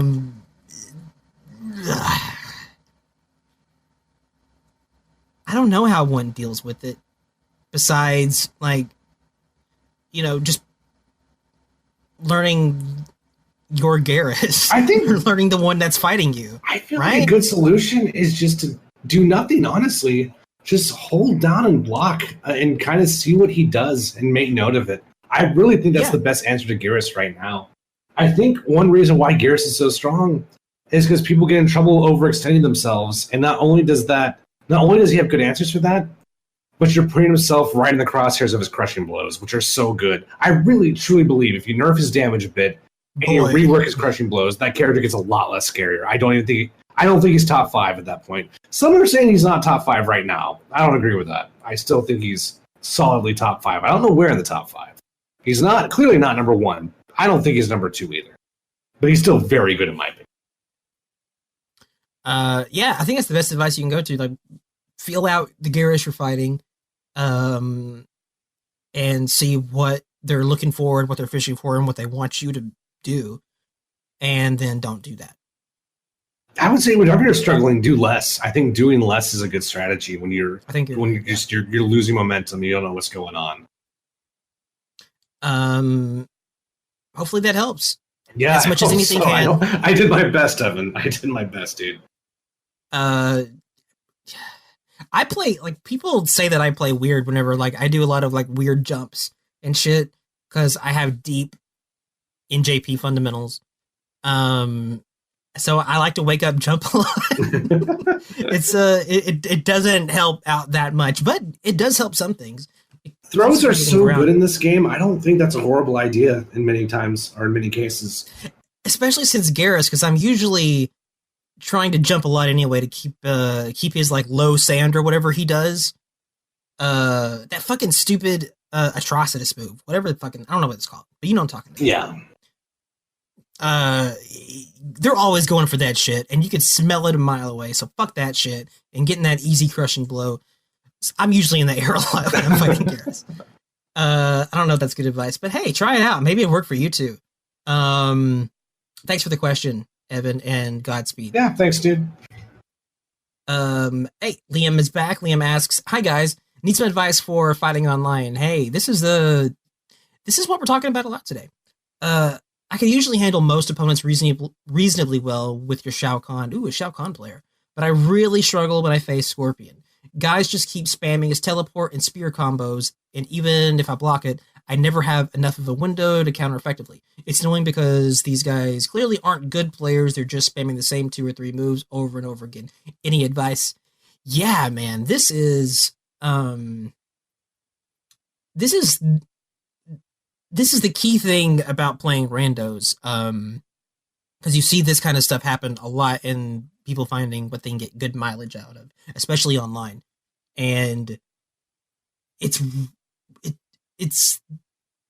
this thing, labbing these situations are kind of what makes are what's most important about playing online, in my opinion. These stupid situations that happen over and over again, and like you're saying, they're not great players, they're just using these things and getting a lot of fucking mileage out of it. Against Scorpion, though, what do you think? Do you have any advice for Liam here in these situations? I mean, this is historically a big problem for me too. I do have some. I don't have advice so much as I have ideas. For me, I have a lot. I play a lot of players who have been playing fighting games for a long time, and most of those player types, no matter what style they employ, tend to be more conservative. The crazy man style is something I have trouble changing my style to adapt to that. I've always played characters in a way where I try to set the pace of the match, whether it be Smoke or whether it be Lars. And that's not always the best idea, but that's my gut. That's what I want to do. And that is not a good idea against crazy people, especially with Scorpion, or even Liu Kang is a character I probably struggle against more than any. Well, no, Jade is who I struggle against the most, but Liu Kang is a close second. I definitely struggle bad against those characters. I would give 2 pieces of advice. One, don't worry about the first round. Use the first round to get data. Go in as hard as you can and see what they do. Before that, what they do in the neutral. Just kind of watch. Because they're only going to do, if they're really like... Oh, we lost you for a second there. But I clip out? Yeah, we're good now, though. Okay, I would say 2 things for sure. Just get a lot of data on the first round. Start by playing conservatively, as like just walk back and forth, walk forward, block, walk back, block, and see what they do. What are their tendencies when you're playing defensively? What do they want to do when you're not doing much? Then maybe further into the first round, and it has to be the first one, go in as hard as you can and see what they do, see how they react. Do they have whip punishes? Do they know their frame data? Do they realize how good their down 4 is? Really see what they do under pressure and try to see what they do when you do nothing. When you give them the floor, see what they choose to do, and that's a lot of good data. And in the next round, just use that the best you can. The second thing I would pay attention to is how do they handle their aerial moves? How much do they jump? And when they jump, how often they go into teleport? I would not try to anti-air Scorpion for the first 2 jump-ins, which sucks. I hate the fact that it's really only this matchup. Most of the game is not like this, but in that matchup, you just have to respect Scorpion's air jumps. You don't have a choice. All I can say is, watch how much he's jumping. If you feel like you can predict his jumps, try to walk back and block. If he doesn't go for the air mix-up, then trip guard him, or at the very least, take your free pressure when he lands. Find out what your best and fastest mid is and go for that. Or really, you probably get away with highs. So yeah, I would say go that route and just get as much data as you can. And, don't feel bad if you lose against that, because you're losing against a dice throw, okay? You're losing against a flip of a coin. Not all of us can beat the coin. MKX taught us that, right? So just get as much data as you can. And don't feel like you have to. If you're freaking out, just take a moment and stop and block and just kind of see what happens and breathe. Like, a lot of people get flustered. And it's like, I have to land a hit right now or I'm going to lose control. No, don't worry about it. If he has a life lead, let him have the life lead, but just get as much data as possible. And I mean, like I said, these are ideas. This is not advice. I don't do well against this either, guys. I do horrible against random variables. That's just my personality. That's why I play a lot of the characters I do. I love Rose in Street Fighter because I can go on the offense with very little risk, and that's very important to me. Smoke, same thing. I can set the pace of the match. I don't have to worry about zoning, I have good pokes, and I have a good down force, so I can check the opponent without too much risk. So that's me. That's all I got. But Django, you played more ranked than anyone I know. What do you got for us? I think you were right. Especially like the people that I think Liam is referring to here, the type of Scorpion players that I'm imagining and that I've run into in random ranked, and I'm sure that he is too. Whenever you start getting to that situation where you feel that you're losing out to this, these shitty tactics, that this person is not that good of a player. The second you feel that you're in that position, stop. Stop doing anything. Stop chasing them. Don't do that. Just fucking stop and see what they do. Because when you're going in, when you've let them establish the pace, and you're going in to try to chase them down and make them stop because you know that you're better and you're flustered, then, that's when these tactics, especially with Scorpion, can be used to their advantage.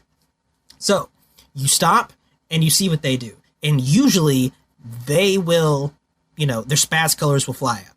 And they'll do teleports. They'll start doing random teleports. And blow that shit the fuck up when they do it. They'll do that EX teleport and, eat them for breakfast.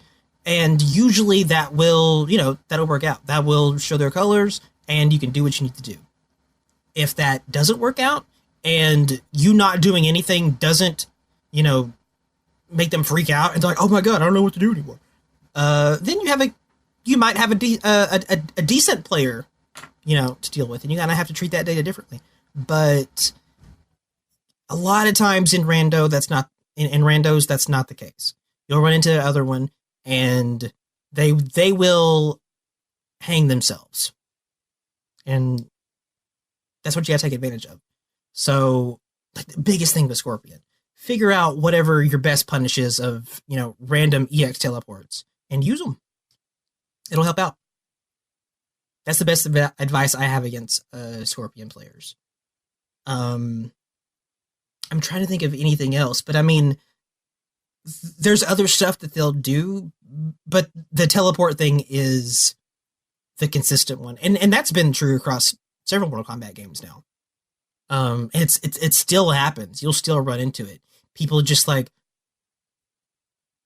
get impatient for whatever reason. There's no reason to get impatient. Patience helps, and patience freaks a lot of people out. It makes them uncomfortable, even in this game, which benefits so much from patience. Especially coming off MKX, it's crazy. But use that and see if that helps out. And I mean, this isn't amazing. Oh my god, I'm seeing into the fucking Matrix with this advice, but it does help. And it's so easy to get flustered in those situations too, because it's fucking bitch. He doesn't like, he's a moron. Why am I getting blown up by this shit? This is stupid. But you just gotta like, and Tim said it too. Take a second, take a breather, and stop letting them dictate the flow. Be like, okay, look, I'm done. You come to me, or you make your move. You come in now. It doesn't even matter the life lead, because a lot of times they're too stupid to understand about life leads. They're just, doing their thing. So if you stop doing stuff and they're like, okay, I got to make a move, they'll do something stupid, regardless of life leads. Try it out, see if it works, and remember to always keep your cool. Did you hear that advice? I agree with most of it. That's some day one advice. I would watch out for because some people, they like the MKX Aaron Black players who just threw sand. There will be people who just lock up when you don't do anything. If they have the life lead, they will just crouch block, and that is a common response I see in ranked. If you see that, give the illusion you're doing something, because I think one key to being a good fighting game player is being aware of your personal rhythm. Everyone plays to a rhythm. They don't realize it, but they do. My suspicion is that's why Down Forality is so good. After a few rounds, Down Forality can see the rhythm at when you want to press buttons and when you don't want to press buttons anymore. So he has a really good eye for opportunity. He plays a very strong reactionary style.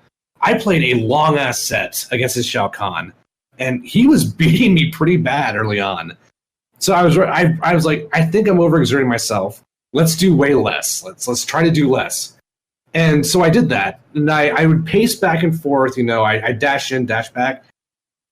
Down Forality did nothing for like 11 seconds straight. He did nothing. I'm like, okay, I see what's going on now. But that's what makes him good.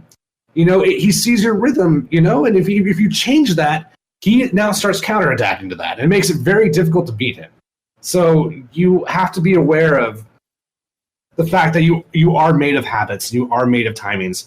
There is a clock in your brain that after a certain amount of time, your brain wants to press buttons. It's like, listen, we've gone too long without pressing buttons. You have to press a button now. And learning to fight, first of all, just being aware that exists is very difficult for early on fighting game players.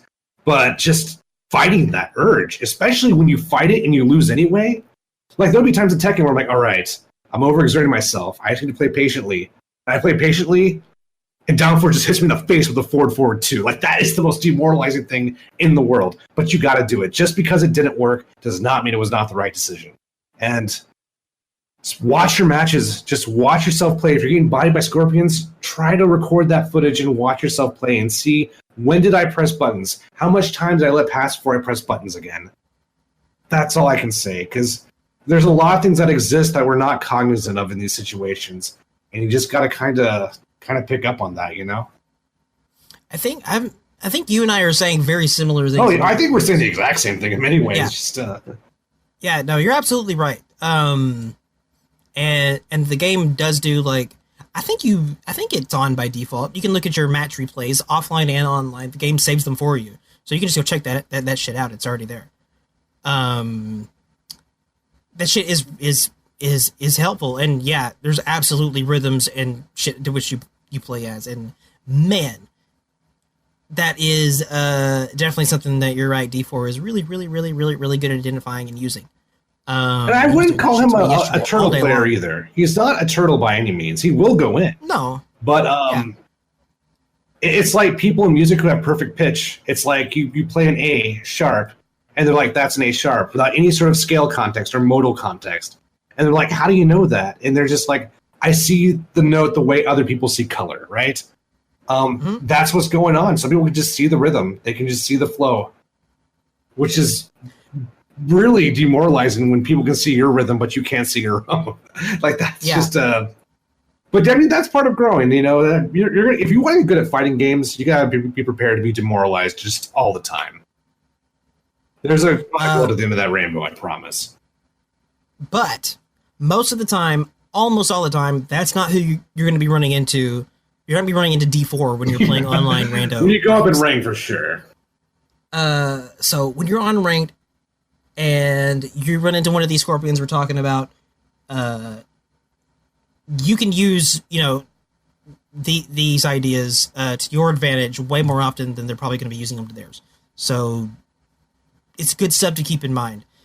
And it will help if you start like incorporating that into your approach to where you do think of it, in the moment when you're frustrated. And it's so hard to do it whenever you're in the moment and you're frustrated, because you're not operating super well when you're in the moment where you're frustrated. But whenever you can do that, then you can usually figure out a way to shut them down, because we're talking about random shitty online scorpions here. You can get them. You just have to keep your cool. You got to fight the negative reinforcement too, because like I said earlier, sometimes doing the right thing does not yield a reward. Sometimes you do the smart thing and you lose anyway. So what your subconscious is doing is trying to program you to not do the right thing or the smart thing. It's saying, hey, last time we were patient, we died. Let's not do that again. Because your brain only remembers the time when pressing buttons worked. It doesn't remember the times when pressing buttons got you killed. But it does remember when you did nothing and then took a fall. Your subconscious will carve that into your neural pathways. So you just gotta discipline yourself to not let negative reinforcement ruin your gameplay. You got it, Liam. You got this. And when you figure it out, help me out later, because I'm going to need help too. Thanks for the question, Liam. Good question, dude. I hope that we helped you out even a little bit. Who's up next? Kiala is up next. He asks, hey guys, here's an interesting question. So playing online to try out Kung Lao, temp, yeah. I realized I went up against someone who had damn near 92% win chance, and I bought him free. I feel the win-loss is bullshit, but what are you guys' thoughts on why we even have this? Do you feel the online ranking system should be more balanced, as to say, making people play against others the same rank and or skill level? Yeah, and it's really funny because a lot of this stuff, obviously gets actively addressed by the Combat League's existence. But I think that win-loss thing is still there, like, visible. I think Tim's had more to say about the win-loss visibility beforehand, so you can take that one. Well, in previous games, it's a problem in casual match because people will decline your match depending on your win-loss, and that's tragic. I don't know what win-loss does for anybody. I think especially now that we have actual, named ranks, we really don't need that anymore. To me, it does two things. One, it discourages people from trying different styles and different characters. It's like, I really want to try a different style. I really want to learn a different character. I don't want to fuck up my win-loss. I know people are going to judge me on that, and that sucks. I don't know who the fuck benefits from that. I hope someone benefited from it, because they've done it in every stupid fucking game for the last, 4 games. I don't know why, but... Yeah, so another reason I hate it is because it's, like you said, Kiala, it's not telling. It's not informative at all. But for the longest time, debatably until now, it's the only measure we've ever had for determining player strength. So that's a tragedy, in my opinion. All it does is just creates, a bad dynamic in the online system. I hate it. I think that now what's going to happen is you get these badges, and you can see the badges in that image I posted up before. And they stick that badge on your ID or, whatever that's called, your whatever. You know what I'm talking about, the background card or whatever. Okay. So when you come against someone, you'll see that thing. But it looks like there's only 3 of those things for each of these different, 3 groups of ranks that you see. So you might only be able to visibly see that indicator. Does that make sense of what I'm saying here? From League? Okay, so you won't be able to see apprentice, combatant, warrior, that different. I didn't know that difference. But nah. But you will be able to see the badge, which, depending on which one of those 3 are, it could tell you a little something. Hopefully it's still an improvement. Depending on how much people use this thing, I guess. But still, I think it's better than the win-loss ratio, because the win-loss ratio is not and has never been that good. I would glance at it and be like, okay, well, I just look to see okay, how many games has this person played? That's pretty much all I used that for. And if you play a lot of games, then okay, this person might, be more, comfortable with the game in general. than someone who hasn't. But even that's not for sure because it could be like a new account or something like that. So but I've never paid it that much attention, so it's never been that big of a problem to me. But I think it's really bad for new players. I think it's a great way to turn away new players. And it's also just not doing anything. So it's not even like really living up to its own usefulness of being displayed in general. So and it encourages rage quitting, which hurts all of us. So it's like, oh, I forgot to mention that. Added to these Combat League matches, I don't know if it's in regular. Well, no, there is no regular ranked during Combat League. There's only Combat League. You can't play like ranked as it was, so it's the only option there. As far as I could tell, it looked like that was the case. But anyway, now like after a match, if you lose, you have another option. You can rematch, go to character select, or you can forfeit the set now. Which I thought that was interesting. I don't think it was ever used in any of my matches, but I did kind of like that it was there as an alternative to rage quitting, I guess. How do you feel about that option being included, Temp? Better than nothing. I feel like ranked still has a little ways to go, but I like it better than Tekken, where you can just rematch indefinitely in ranked to get your points. But then again, Tekken does points better, in my opinion. Because in Tekken, you get the most amount of points when playing a player of your same caliber, of your same rank. If you play someone of higher or lower rank, you don't get as many points. Which is good, because it doesn't scare away higher level players from playing you. Because they don't. Otherwise, they'll win once, and they'll be like, I don't want to lose my points, I'm out of here. But then it gives people who are lower in the scale to be like, hey, even though this guy might body me, I don't have as much to lose. Let's try to learn the game. So I don't know. I don't know if I'm entirely decided on how this works, because I'm still barely understanding it right now. Yeah, before, like, there was no way out of a set before it was over, besides just quitting out and basically rage quitting. But now, if you feel like the skill gap is too big and it's not really helping, you can just go down and select forfeit and get out of the match. I haven't seen that yet. That's interesting. It's I mean, like I said, it was never used in any of the matches that I played yesterday. So, or any matches that I've played yet, but I liked that it was there because it was an alternate to, like I said, alternative to rage quitting or just backing out. I usually, like, I can't imagine many instances where I'll use it because I don't know if I ever get, like, completely annihilated to the extent of where I don't feel there's any point in finishing the set, especially now that it's only 2 games. But still, like, I can imagine where there is instances where that's happening, especially in Combat League, especially when there's as many people participating as there were whenever I was playing. There was some stiff competition, and I can imagine there's also just complete noobs in there that were getting destroyed. And so, yeah, the forfeit option, I can definitely see having some benefit, some use there.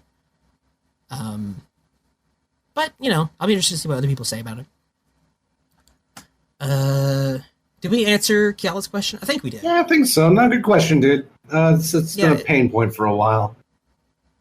I'm glad that there is something else there to help that a little bit now. Yeah, we're all garbage. Don't worry, dude. Yeah, dude. I'm still trying to get on garbage tier myself, man. What did my note to myself? Remember the... Oh, I think it was... Okay, when was this? The 12th? I was talking to the other EB guys the day before, so the 11th, about how fucked up and shitty it is that Mortal Kombat has, like, still didn't have a matchmaking. Or, I'm sorry, like a matchmaking and a ranked shit and, like, whatever. Like, I was talking mad shit. It's like, it's fucked up. These guys suck. We got to put that shit into our game. Like, it's retarded. And then, like, the next day, this shit comes out, and then they put up that video, I think, and it said, okay, that's what that was. And I felt stupid, but I was also happy that it was in the game. It's definitely a huge improvement. I'm still reserving a lot of judgment, but it's a huge step up, no doubt. It's not like a solution to every single problem, but it is, boy, it is a big step up, and it's like, man, about fucking time there's something done there. Something. something. It's about time some step was taken. Kiala, at Temp, I talked to recent people online who said they moved on from Street Fighter to MK11. They said they wanted to move on to something a little more real and something that is different with each installment. And others have been saying Mortal Kombat installments are just for people who can't play a real, quote, perfected fighting game like Street Fighter. Yeah. What are your guys' thoughts on that? Why are hardcore Street Fighter players looking down on Mortal Kombat specifically? Note, this is just from experience, not general audience on social media. That's always been a thing, though. Like, that's historically been a thing, like, forever, from my experience anyway. There's always been that, like, highbrow Capcom thing and looking down on a game like Mortal Kombat. It's evolved, but yeah, it's had a long history. It's taken. Oh yeah, but yeah, it's definitely it's had to evolve because in recent years to not evolve is like, well, okay, you're not really paying attention, or you're just a fanboy now. Other person who's looking down on Mortal Kombat stuff because not so like there's been lots of improvement on NRS Games side as far as the competence of these games as fighting games, but there's also been a lot of problems on Capcom side and weaknesses in their own games. That's like, well, listen, dude, it's it's a give and take. There's problems on both sides now, and it's in my opinion, I think that's still the case. There's good and bad with both. They're just different. But yeah, what do you think? Well, the people who say that Street Fighter is a perfected style of fighting game, I hear that a lot. You're not the first person to mention that. I hear people say that from time to time, but that's weird to me for two reasons. One, Street Fighter has changed a lot since the 90s. Super Turbo does not play like Third Strike. Third Strike does not play like Street Fighter 4. Street Fighter 4 does not play like Street Fighter 5. That game evolved not to the same extent as Mortal Kombat, but significantly as much. It's still a very different game today than it was back in the early 90s, and it was not perfect. Super Turbo is not a perfect fighting game, in my opinion. That game has problems. It's cool that people are still discovering new stuff in that game. I think that's awesome, but I think for a real perfected fighting game, in my opinion, is Tekken. That's an actually perfected fighting game, and even that has adopted some impurities. Impurities sounds really bad.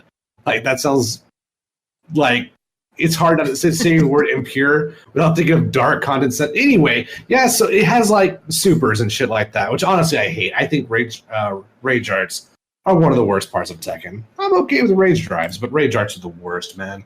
They're like worse crushing blows. But anyway, so I feel like not crushing blows, fatal blows.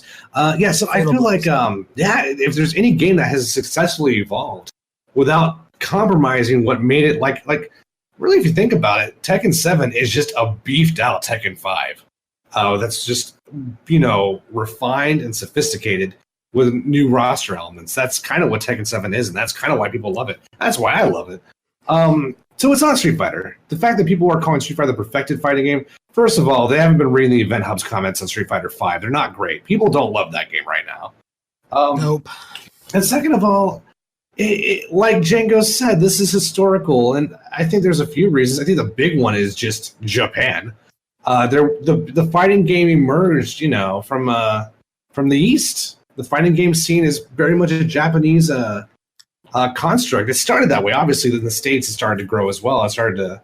But in Japan, Mortal Kombat was never big for a couple of reasons. But they were sort of like the launching pad for our community back in the 90s. So if Mortal Kombat's not there, that's going to have a very long-term effect on us. But when the golden age of fighting games started to show up, or I guess really before the dark age, what was the big game? Or the two big games, Marvel vs. Capcom 2 and Street Fighter 3 Third Strike. Those were like the mother and father of the modern-day FGC. So what Mortal Kombat game was out back then? It was MK4 going into Deadly Alliance. So obviously we're not going to have a tournament presence during the first golden age of fighting games because MK4 is shit and Deadly Alliance is shit. I like those games. So, okay, I like Deadly Alliance aesthetically. The fighting game engine is very suspect.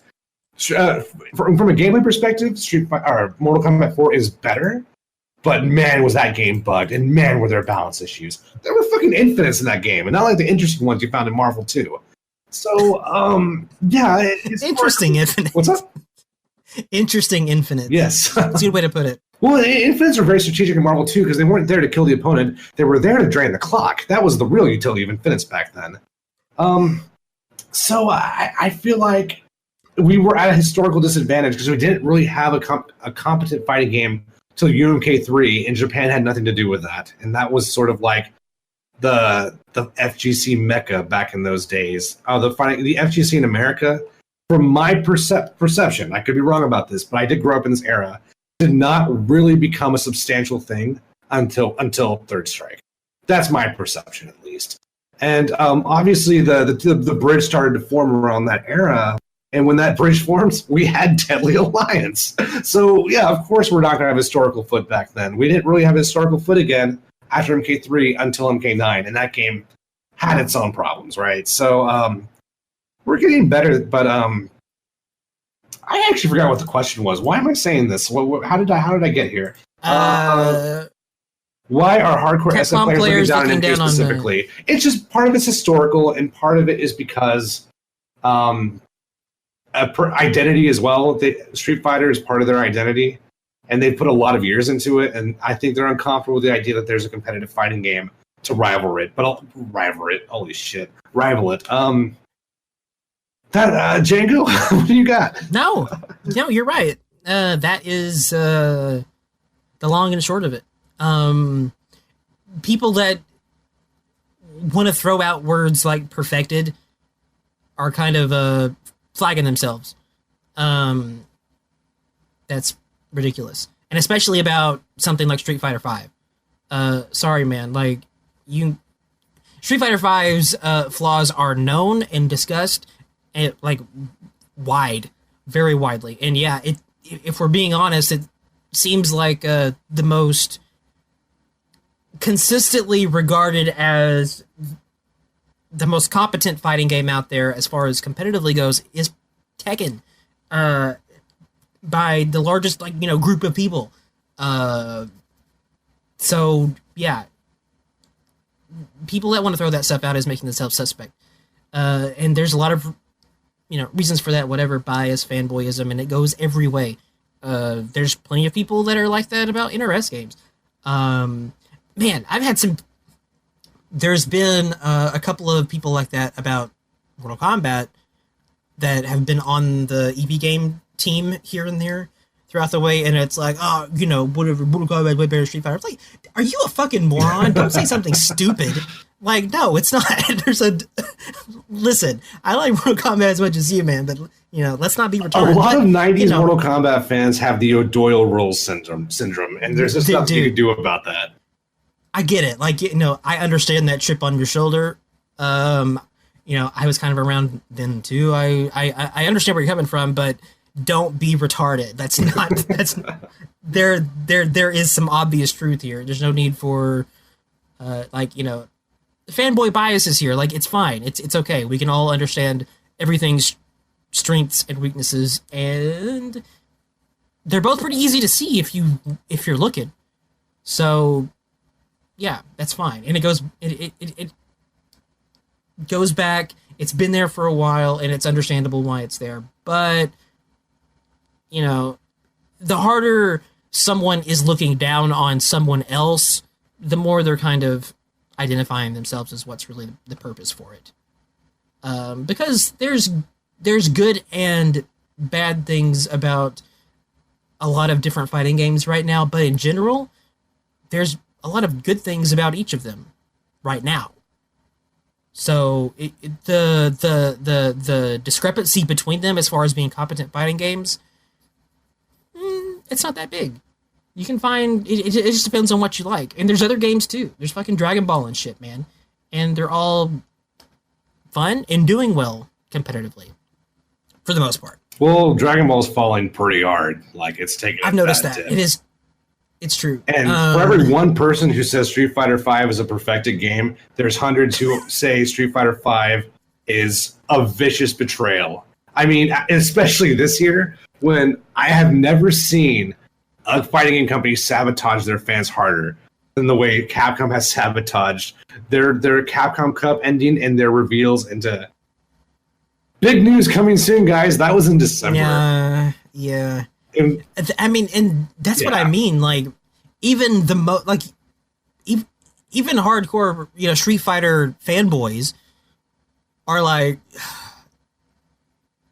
they're talking about what they don't like about Street Fighter V, and it's not just a few of them; it's a bunch of them. I like that game, and I actually think from a design perspective, there's not too much wrong with it. But man, have they been horrible to their fans since that game came out? And it just it took out a lot of the things I love about Street Fighter 4. But regardless, just that fan base has turned on his franchise so hard. There's not a lot of perfect fighting game shenanigans going around anymore from that crowd. It's a pretty quiet, bitter place right now. I bought Kage. I did not, so that makes one of us. With a smile on my face too, and not just because of Ono making me laugh, even though that did happen. Oh no, God, that shit. It's also important to note that every single fighting game community has its stigmas, right? Like UK had sort of like a backyard wrestling stigma going on for a long time, And what's the Eris joke about Third Strike players? Like, if you take 10 really good Third Strike players and put them in a room together, what's the common denominator? And the answer is like child support.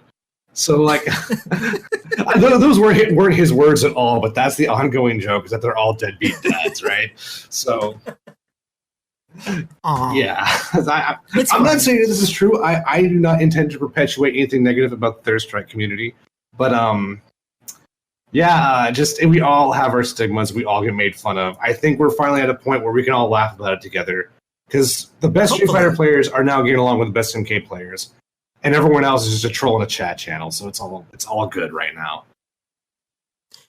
Yeah, I feel the same way, and that's what I mean when I say like people that are seriously saying that not in a troll way, like I might or someone else might on the internet, someone who is like legitimately being like Street Fighter is a perfected fighting game, and they're saying it like completely seriously. Boy, they're just identifying themselves. Because it's weird. That's a weird thing to say now. But that's a good question, and that's a good topic. Fantastic question. That's a topic that will most certainly come back up in the future. Oh man, definitely. Let me see. How many more of these do you think we can get through, Tim? I think it's already getting pretty late. I think we can finish it out. We can go a little quicker, maybe, but because I still have a long line after this is done. But I think we're making good time, honestly. Okay. Wait, man, we have a lot of questions. We'll keep going. We'll see what happens. Talk to Reese. I scrolled and fucked myself. Okay. I see. I think. Okay. Kiala question.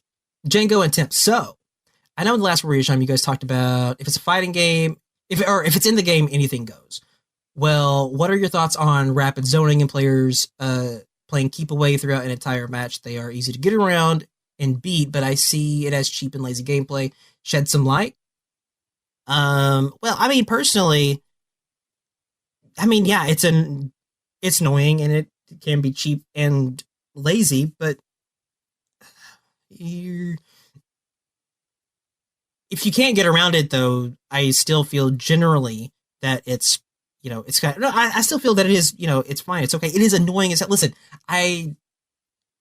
it was embarrassing in my opinion watching like who was it? Forever King and Injustice 2 playing that Batman who was just fucking batteringing all day, and that's fine, that worked. He was building meter like a motherfucker, and because of the way that move works, he's running away while he's doing it.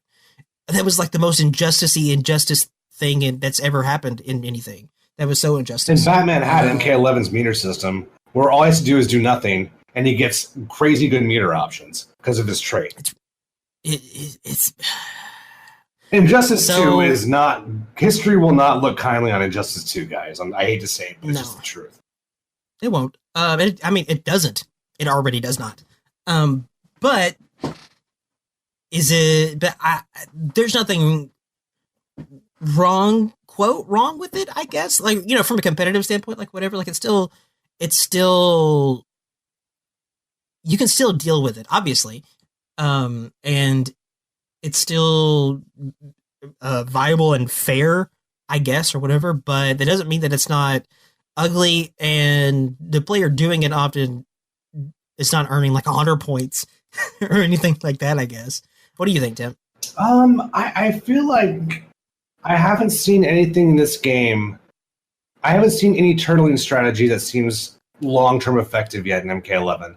Nothing like Batman Injustice 2. Oh yeah, of course. Zoning tends to be a very viable short-term solution for a lot of characters like Katana, or even Sonya. Sonya has great zoning, but it's not a long-term solution for her. She still has to play the mid-range, which is why I love this game so much. Offense and defense synergize so well in the meta. So right now, maybe that'll change down the road, but like you said, there's nothing competitively wrong with it. However, I think it's tragic when someone plays that way and they only play that way, and because it works, they never really learn the game. They never get better, and so they stick to this sort of keep away style. You know, that'll only get you so far. And even if it does get you further, I feel like there's so many fun aspects of the game that you're missing out on. Which is why I quoted Rip on a previous episode. I'm going to quote him again here. Rip said something that I 100% agree on when it comes to zoning. Your game should only have 1 or 2 premier zoners, and that's it. Because if you have more than that, it's going to color the whole meta. And that's exactly what happened in Injustice 2. Even though Injustice 2, I think, is a superior game to MKX, God, is it not fun in some matchups. It is just the definition of not fun. Because they turned their mid-range into a war zone. The mid-range in Injustice is so hostile because if you do anything, you fully committed and your turn's just over. That is not MK11. I feel like I can do a forward one with Kung Lao, and you know, they may counter that if they know what I'm thinking, but I can take my turn back very easily on a good read or on good spacing. I have a good down 4 and a good dash in down 3, you know, and I can cancel a lot of my best tools into something that's relatively safe. Injustice, the mid-range is so fucking hostile. So why wouldn't Forever King throw batarangs? Why wouldn't Tweety, you know, throw beams out with Starfire? You know, it just dominates your whole meta. So competitively, obviously, there's nothing wrong with it. There's nothing. If it works, there's anything wrong with it competitively. But you don't want your whole meta to turn into that. And I think, thank God, MK11 has not fallen into that trap. I think MK11 has a very powerful, viable zoner with Cetrion. I don't think. I think even Scarlet has very good zoning, but it's more matchup dependent, unlike Cetrion. So I feel like I don't hate it. I just if someone's doing that and it works consistently, it makes me sad because they're never going to get to do the other fun stuff. They're never going to get to learn frame traps. They're never going to get to learn staggers. You know, they're never going to get to learn to do like a short hop overhead after a safe. You know, after terminating their string. You know, it's stuff like that. They're not playing the full game, and I want everyone to have fun at the end of the day, right? So that's the real tragedy. But competitively, win. Don't worry about anything else. Yeah, that Rip thing, man. Injustice 2 almost feels like the opposite of that. Like there's 1 or 2 premier closer range characters, not zoners. And boy, and even if you play one of those characters, Batman pre-patch. Not only do you have he's a decent zoner with the best jump normal in the entire game. Yeah. Yeah. So it's like, what is even the point? Okay, I got in. Now I have to deal with fucking jump 2? Get the fuck out of here, man. So Rip, I think, had a good point. A good fighting game only has 1 or 2 premier zoners. Anything else is going to dominate the meta. Because Rushdown doesn't shut down every single style. It shuts down a handful of styles, you know? Mid-range footsie characters shut down certain styles, but they don't shut down every style. A really strong zoning character will nullify almost every other style except for the strong anti-zoner. That doesn't necessarily mean they'll win all their matchups, but no one gets to play their game. And who wants to play that fighting game where I have to compromise my style in almost every other matchup, right? Fully compromised, by the way. You'll have to partially compromise your style in any losing matchup, but whatever. Yeah. But go on. Yeah. No, I was gonna say like it is a bummer because like as far as like playing character, I have more fun. I still have more fun playing Robin in Injustice than I do Sub-Zero in this game, but I enjoy playing MK11 way more than I enjoy playing Injustice 2 as far as like the game itself. Because Injustice 2 is not Robin. There's way fewer characters where I run into and I'm like, oh, this shit again. That was so much more prevalent in the Injustice games than it is in Mortal Kombat. Like if Robin's playstyle was even remotely indicative of the way that Injustice 2 is played, it would be a different story, but that's hella not the case. That's like the opposite of the case. So that's what makes MK11 way more appealing to play. But like if Robin was in this game, I would be all over that shit and it'd be fun as hell. He was just in a retarded game for such a character. I don't know why they did that, but man, he was a fun character. Anyway, Injustice 2 is a nightmare. Did we? Oh yeah. And outside of that, like, yeah, fuck everything else. Fuck honor. Fuck your balls. Fuck anything else. In a competitive setting, yeah, you're just trying to get that W, man. And it's up to everybody else to deal with it. And you could technically deal with it in that game, and more importantly, in this game, which is what we're talking about here. You can.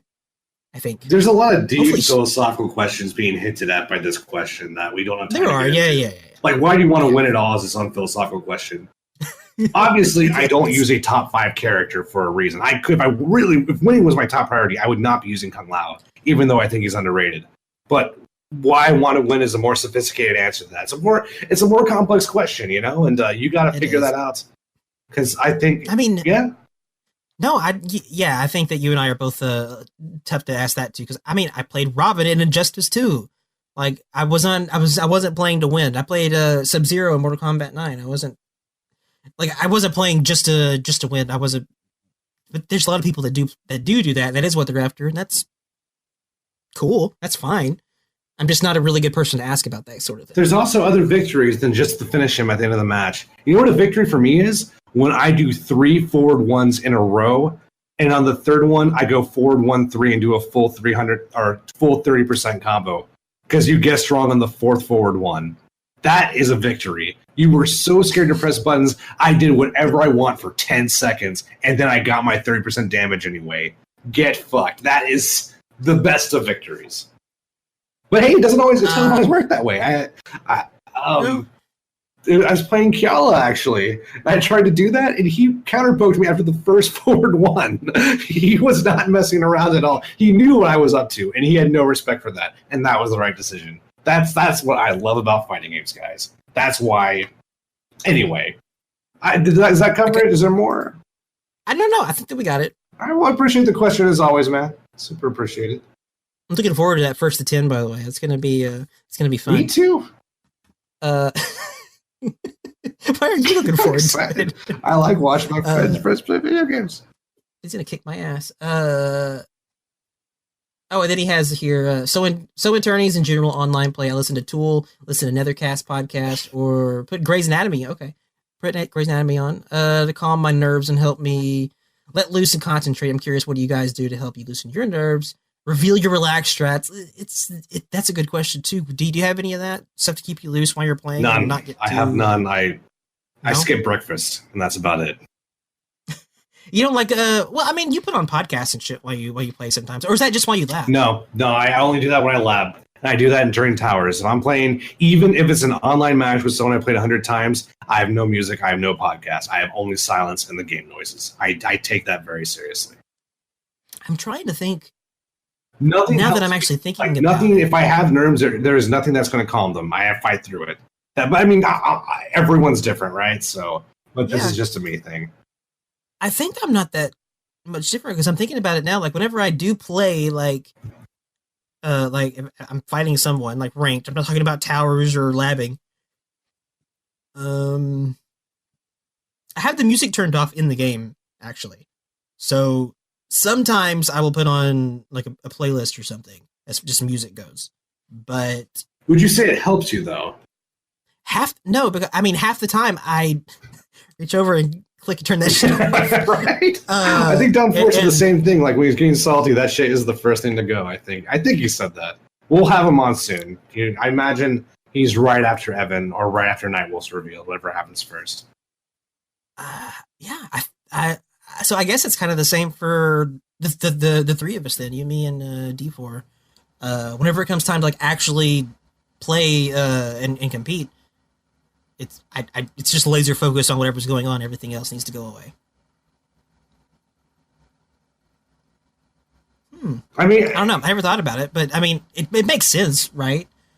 It does. I don't want like anything else getting in getting in there and getting between me and my focus. I want nothing else going on in there. I'm not going to say I've never had tournament nerves, but it never bothered me because in my personal opinion, what helps you win in a fighting game is a different part of the brain. The process is heavily subconscious. So I don't think adding anything into your conscious stream of thought is going to help or hurt you a whole lot. Actually, I choose not to wear headsets when I go to tournaments just because I don't train with a headset on. So it's like if you add a foreign element, it could, in theory, throw everything else off. So I just kind of roll with it.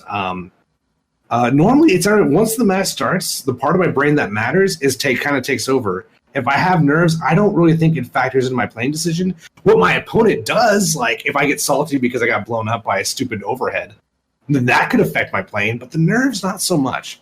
But it doesn't have to be a tournament for that to affect my playing. That'll affect me all the time. So it's a great question, but everyone's going to have a different answer. I have no answer. I do nothing. Or I'll skip. Well, I mean, I think that is an answer. Doing nothing, and I guess that's kind of mine too. We have the same one, relatively speaking. Yeah, I don't want any other kind of like ambience in there. Whenever I'm like focusing and whatnot, and I think that's what it comes down to, like anything getting in the way of the focus, any white noise or anything to like dull anything, which is kind of what is going on. Like if you're relaxing something, it is kind of dulling what's ever there in the first place, and that doesn't help me as far as like competing and trying to perform as best I can in that situation. Overthinking actually directly affects my execution too. My execution gets worse if I try to be overly cognitive during a match. I notice it actually affects my reflexes and it affects my muscle memory. Because thinking takes energy and focus that I want to put up. I'm going. No, yeah, you're just devoting cycles to that and not the match at that point. I think. Did we answer that question? Is that yeah, good question, dude. And I think a lot of people are going to have a different answer to that. I'll be curious what our guests say if that ever comes up again. I hope that we do remember it, because that is an interesting thing. And then Kella asks, both of us, who was your first MK waifu or fantasy bang? And be honest. I think. Well, actually, I don't know. I might be getting presumptuous. I think you. No. I'm just gonna let you answer. What's yours, Tip? Does it have to be MK? He did say MK. Well, he says MK waifu or fantasy bang. Does that mean Is the MK modify only waifu, or does it also modify fantasy bang? I would assume that it goes with fantasy bang too. Wait, Kiala is typing. Let's see what he says. Okay. I mean, it doesn't have to be MK, all right? Because honestly, I don't. That's crazy though. That's huge. Like that could be like I don't even know if I remember that. That's a first fantasy bang ever. That's a giant. I imagine it has to be a video game character though, right? It sounds like it's talking specific. First of all, I've never heard the term fantasy bang. I'm still trying to digest that. That's a different. I haven't heard that term before.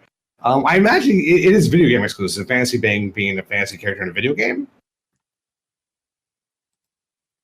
Yes. Okay. So it does have to be a video game. Defora Django. Okay. Yeah. I would say probably Tifa Lockhart from Final Fantasy VII. But I think retroactively, because I played Final Fantasy VII when I was in the 7th grade. So I guess it's her technically, but it would have been Psylocke. But I was exposed to Psylocke when I was like 5 years old. So I wasn't thinking like that back then. I was like, oh, this is a really cool ninja character. Oh, she's psychic. That's cool. I think after that, I retroactively went back to Psylocke and saw Psylocke in a whole different way. So I guess my technical answer is Tifa. But I always say Psylocke's like my favorite fighting game character of all time. I still love that character. Marvel Superheroes is like a top 5 fighting game for me. But I mean, yeah, it's Tifa. That's ironic because they just revealed Tifa for the Final Fantasy VII Remake. She looks super cool. I don't really have a super interesting answer to this question. I don't either. I'm pretty fucking typical. I don't think you are typical though, Django. I think you're I don't feel like I don't know. You don't seem nearly as thirsty when it comes to video games. And that's what I was gonna say. I'm not, and I don't remember any video game, you know, character that I was ever like anything attracted to at all, because I mean, I still don't do that. I don't know. They're just not attractive to me. Nothing wrong with that. Well, I mean, it's not fun. Obviously, you're missing out. I don't. It makes my answers to stuff like this much more boring. I understand. I don't really have an MK waifu either. It might be worth pointing out that you and I are old as fuck, and we played games at a much more primitive generation. Like, MK was the peak of technology back in, when we were, It was digitized sprites. Yeah, and even that didn't look amazing. Like, even in my, middle school, early high school, like, I never looked at MK characters and thought, oh man, that's crazy. Like, the graphics weren't there yet, really. It wasn't really until the Dreamcast era I was thinking, wow, fighting game women are starting to look really better. So yeah. Oh, but that said, I say Tifa Lockhart, and she was PlayStation 1 generation, but she also had insanely detailed concept art. So and also there was also cinematics back then. There was highly rendered cutscenes. So yeah, I mean, I'm trying to I knew what she was supposed to look like, and that my brain was able to fill in the blanks. But anyway, yeah. No, yeah, that's the thing. Brain filling in blanks. I remember the first time I played Tomb Raider, right? And Tomb Raider was always kind of about that to a big extent. Which is weird because the graphics have aged horribly. They are so bad. I don't know what the fuck is going on in that game if you look at it now. Is that a wall? Is that a door? Is that a bear? Open space? I don't know what is that a T-Rex? God damn it. I've never played a Tomb Raider game. I haven't played a single Tomb Raider. I played the demo for one, and that is it. I fought a bear, and I never looked back. Well, there is a T-Rex in that game. But I don't think having an aversion to, video game models is the worst thing in the world. I just don't. I mean, I don't. It's like a little bit like being colorblind or something. I just don't. I don't see it even now. Like when characters actually look like the thing that they're supposed to be. Looking at fucking Scarlet and Katana and shit in this game. I mean, it's largely projection, dude. Like that's the whole idea of the waifu is that it's largely a projected perception of a character. Like the character is just pencil and paper at heart. There's nothing actually there. The waifu is what's in your head that you project onto the character idea. So a lot of people can't do that, which I don't even know if that's a horrible thing. Like that might not be the most unhealthy thing in the world, to tell you the truth. So yeah. There's also the thing where I've historically not really been a fan of almost any female in Mortal Kombat. I always really dug Orchid and Killer Instinct. I like that character. She was cool. I just didn't really jive with any of the female characters in Mortal Kombat for a really, really, really, really long time. That's so weird to me, though, because I thought Katana was really interesting. I also thought Jade was interesting, too, so... I'll admit, I did not like Sindel until Deception. Timmy. What's up? Timmy's trying to be funny. Timmy is funny. It didn't work out so well, though. Sorry, man. Yeah, there's a lot of female characters I did not like until retrospect. I did not care much about Sindel and MK3. I thought she was all right, but I didn't think she was going to write home about. In Deception, it was really cool to see her back. So, Timmy. Sorry, Timmy. I'm kidding. Listen, these are all fucking Samanosuke. Come on. I'm a really sentimental dude. And so, when Sindel gets, her mind stolen from her after she commits suicide, I feel that in my chest, And when, she reunites with her daughter at the end of MK Deception, and, after she's brought back from the dead, basically, that's touching. And when Jade is watching there, just, proud that she was able to help her do that, I love that stuff, dude. I'm super sentimental when it comes to that shit. So, yeah, that stuff hits home for me. I think that's why I like Sindel a lot. But I don't know, it just No, I listen. That all that stuff is very reasonable and logical reasons for feeling the way that you do. That checks out for me. It's not like you'll notice a lot of like Sonya fans and especially Melita fans, like they relate personally to the character. I don't relate personally to Sindel. I feel the tragedy that is Sindel, but I don't want to. I definitely agree with that. Yeah. What's up? No, yeah, I'm right there with you with that. I don't really relate to hardly any character that I dig. But I mean, obviously I dig character. I don't relate to Sub-Zero, you know. I'm a Sub-Zero fanboy, but I don't relate to. I really don't relate to Takeda. I absolutely relate to Sub-Zero in terms of like losing friends and watching the people care about get fucked over. I think and watching that change you inside, I relate to that a lot. Okay, well, I mean, looking at that's it, everyone though. I think everyone feels that to an extent. Yeah, I can see that. I'm not one of those people that like need to see myself reflected in things to like it as much. And if I did, can you imagine being a fan of Melina? Like, I actually do like Melina a lot, but it's more of just I think seeing myself in Melina. Well, that sounds sexual, but you know what I mean. Yeah, what was the term that was used in the Discord? A lot of people like Sindel because she's a power diva. That's not super interesting to me. A strength by itself is not a very interesting character trait. It needs to be in conjunction with something else to make it dramatically interesting. Because, I mean, then you'd be like all about some Shao Kahn or some shit, right? I guess. Boy. And he's not. Well, you can argue Shao Kahn is actually a weakness. His inability to empathize is perhaps a weakness. Who knows, man?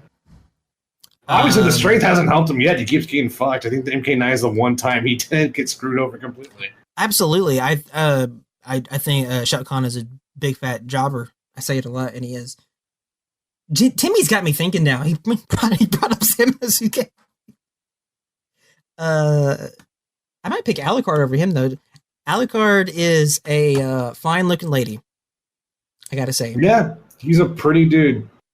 He's a pretty dude. I think that covers that question, right? Yeah, that's about as much as I can say an answer for that particular question. It's a good question. I do miss Psylocke. I miss Psylocke a lot. And yeah, I'm a fan of Psylocke too.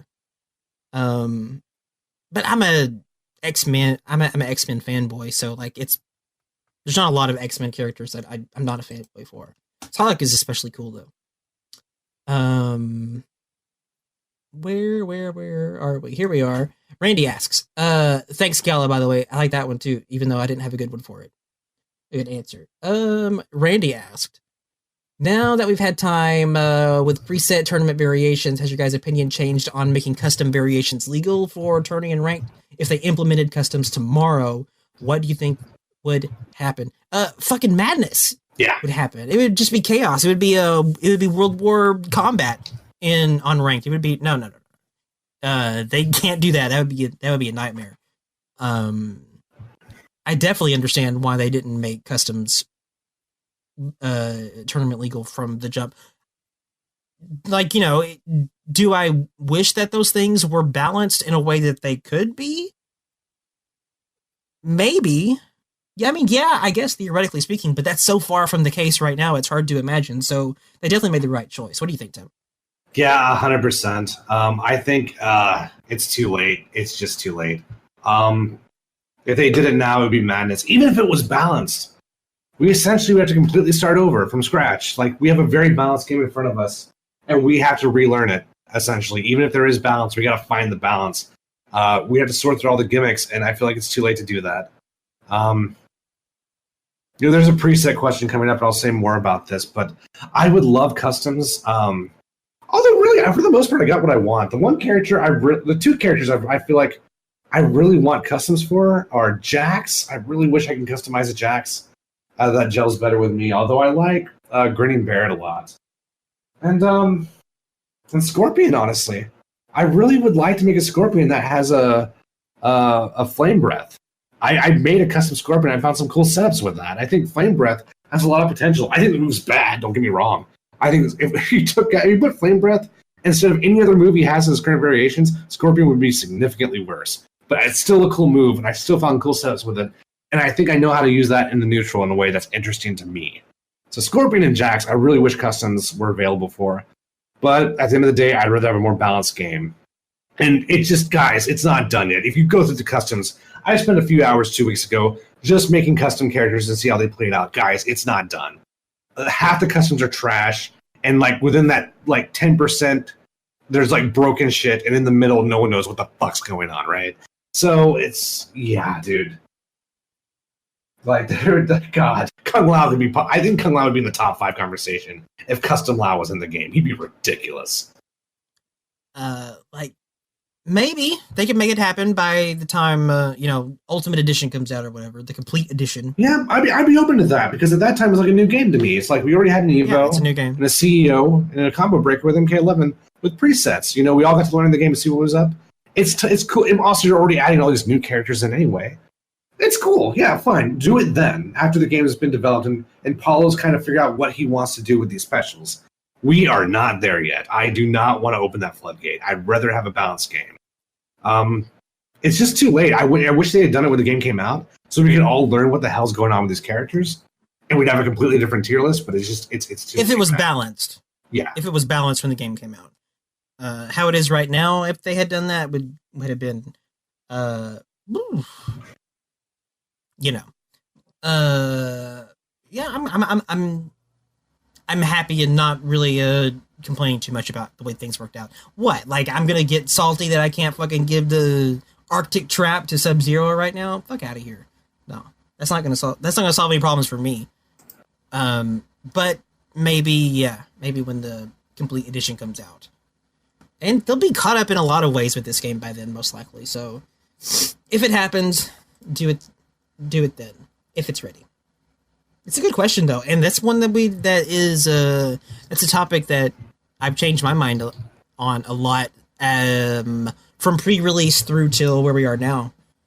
It's an interesting one. Thank you, Randy. Mooey Bunch. Where are we?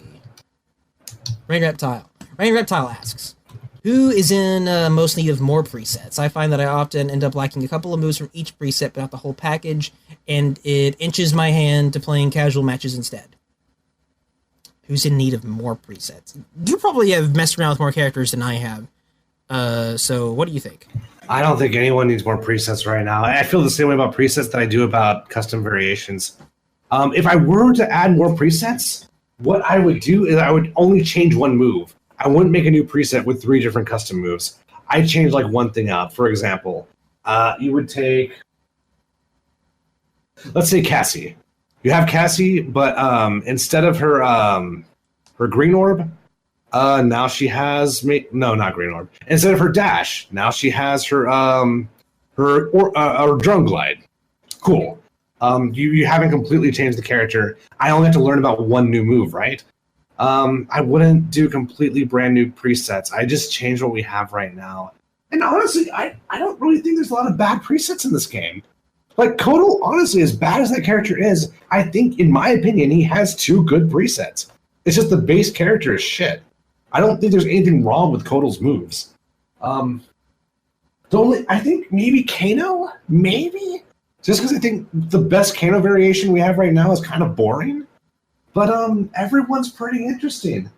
I don't really think there's a character that's so not fun, that's so boring, that we have to throw in new customs to reinvigorate them. Everyone's pretty much very fun in this game. Is there a character that you've played against or you've played as where you're just like, man, this is boring? I've heard people say they don't like Scarlet. They think Scarlet is insanely boring in this game. But I couldn't disagree more. I think Scarlet's a lot of fun. I hate the fact that she doesn't have traditional down normals. She doesn't have like a down 3 or a down 4 that I can use in a traditional footsie style. Not my favorite thing, but other than that, I think her footsie style is so fun. I love her mid-range, and I love her crushing blow setups. I think they're a lot of fun. But yeah, I would not add anything right now. I think the game is very balanced, but also in a very sensitive place. I don't want to change a whole lot right now. Just damage. That's all I would change at the moment. Damage and crushing blows and some fucked up hitboxes. That's about it. Thoughts? I fought a Kotal in the Combat League yesterday, that was blowing my mind. I was like, I didn't think this dude is doing crazy shit. How are you? Like, I didn't know this shit was going on with this dude, which is like, one of the best parts to me of Combat League and people playing, and as many people playing as was. Like, I got to see way more shit than I usually saw. I never saw, badass codals like that online. And shit like that is encouraging, I think, to at least me, which is, what's most important, obviously, to be like, oh, maybe I want to go touch that character. Seeing what other people are doing with them and seeing this other shit. And people got to be playing this shit a lot for, that stuff to happen.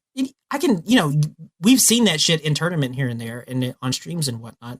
And that's awesome. That's great. But it's really fun running into it. It's way more fun running into it and dealing with it yourself. And hopefully I would like to see that continuing to be the case. And yeah, I've had several instances of that happening with characters that I kind of had the impression were a little lackluster before. Maybe they're not exactly as lackluster as I had judged them to be. I think it'll be a lot more interesting if people get more into specifics, like why is character X boring? I already threw out Kano. A Jade is a character I cannot stand playing as. They took away all my favorite things about Jade. God, she's probably my favorite character on this roster right now, and I can't stand playing her. I hate that. Like, she's actually one of my top 10 favorite characters, and they made a version of Jade that I just don't find interesting, and I'll go back to her just because I already put in the work in the beta, and I don't want all that to go to waste, but man. But I mean, again, though, I don't want to change anything because she has not one but two very viable presets. Well, not very. I would say her zoning preset's really good, and her rushdown preset's just okay. So, man, I hate playing her, though. Maybe that'll change. I don't know if I really gave her a fair trial since the game came out. I'm still talking about beta Jade. And I know so many things I didn't know before, man. But yeah, that's the short answer. I don't want to add any presets till after Evo at the earliest, right? And I don't think anyone but Kano really needs one. There is a runaway Jade that I get matched up against a lot. And I know it's the same fucking person because I don't remember their name. It's stupid, like shitty pink Jade. It looks like fucking My Little Pony Jade or whatnot. She has these like big anime eyes, which is always kind of weird to me in this game. This game doesn't have that stylized of look. But then here comes Jade. She has this like whatever. I'm getting salty just thinking about this player. It's the player that's doing it. I'm projecting. I'm doing that thing we were talking about. But man, the person playing has this runaway Jade that is you can smell the deep injustice fundamentals, and they're working. I get matched up with them a lot, and it's really annoying. And sometimes the Jade player they get me. And ranked, they'll get one over on me, and I'll get so fucking salty because it's just annoying shit.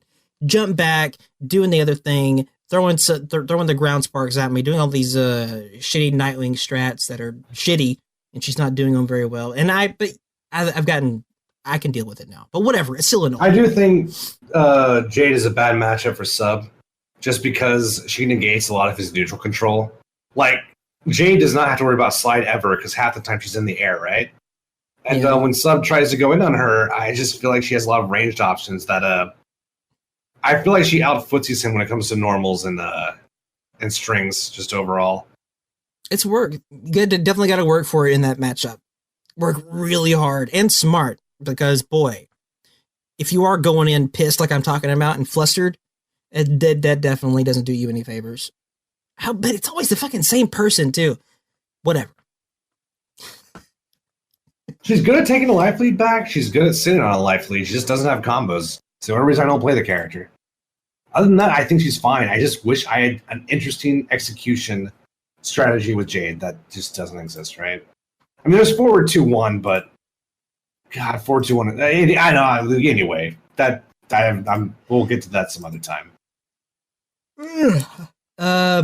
Whose question was that? Rain Reptile's question. Did we answer that one? Yeah. I think we did. I mean, it's an extremely good question. I mean, I don't mean to say that it's not a good question. It's just my answer is pretty one-dimensional for now.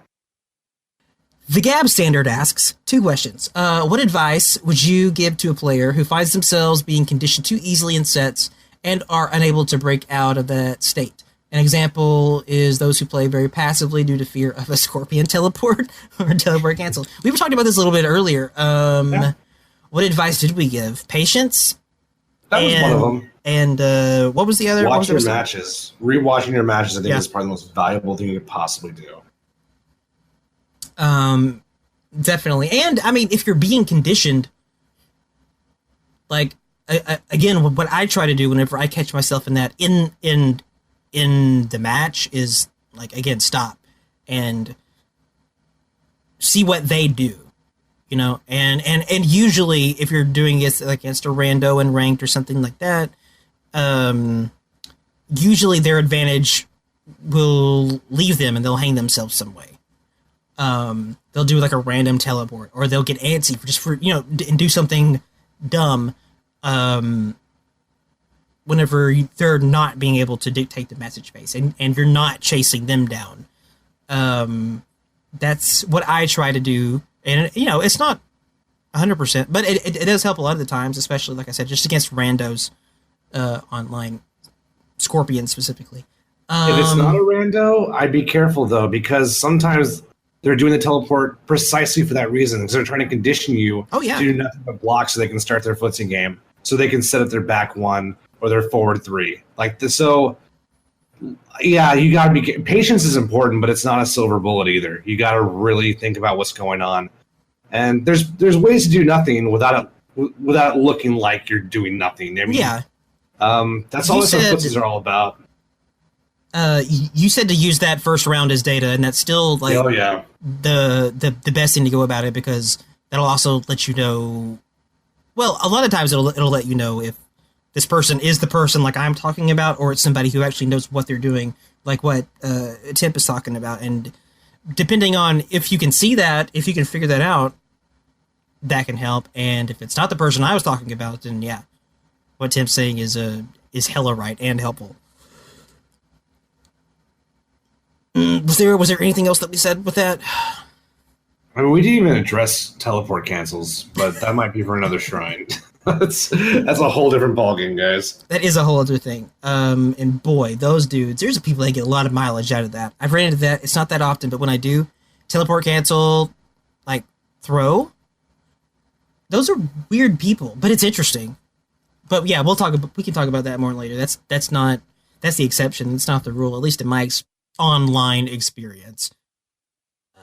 Question 2, do you think it's possible for a player to compete at a very high level without the knowledge of frame data? For clarification, when I say very high level, I mean competing top 16s, top 8s at majors. Well, obviously, I'm not a person who's competing at top 16 or top 8 at majors, so my opinion probably isn't especially helpful, but I still think in those cases, like, it's not knowing specific frame data, but it's like, it's just knowing what's better than what and what beats what. Is that why would you say, Tim? I would say the same thing.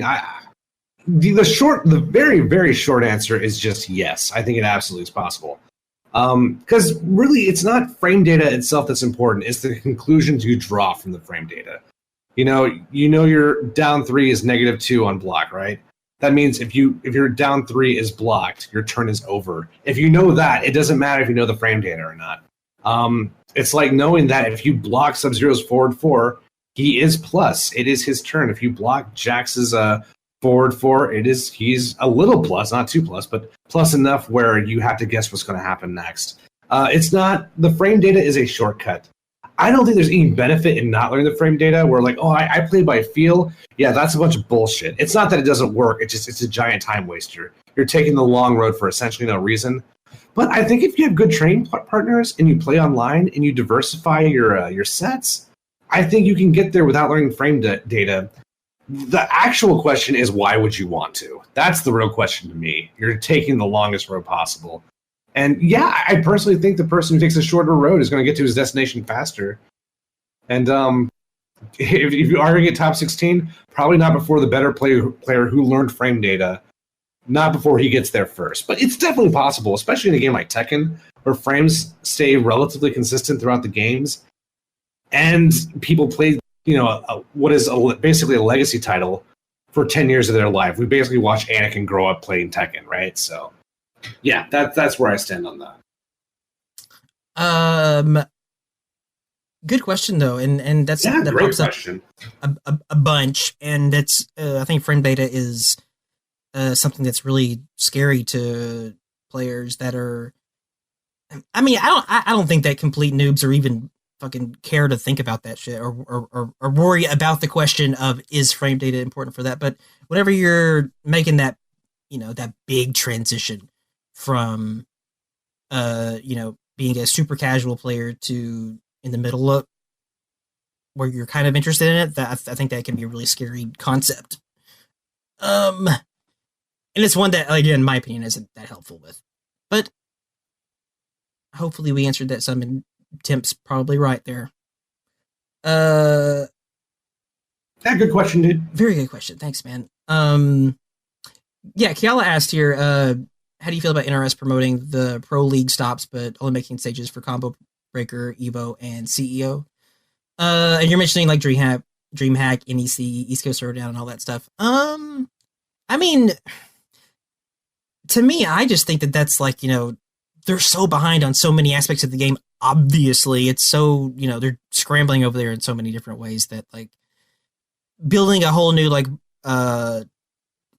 it's kind of like a loadout for that stage, like different lighting, different graphics on the screens, and and then pushing those things out into the playable things. Like maybe that's they just want to make sure they hit the big tournaments, and get those out there, alongside all the rest of the other things that they're trying to get done over there. That would be my assumption, since obviously it is just assumption. Kind of have to make our best guesses. But what do you think, Tim?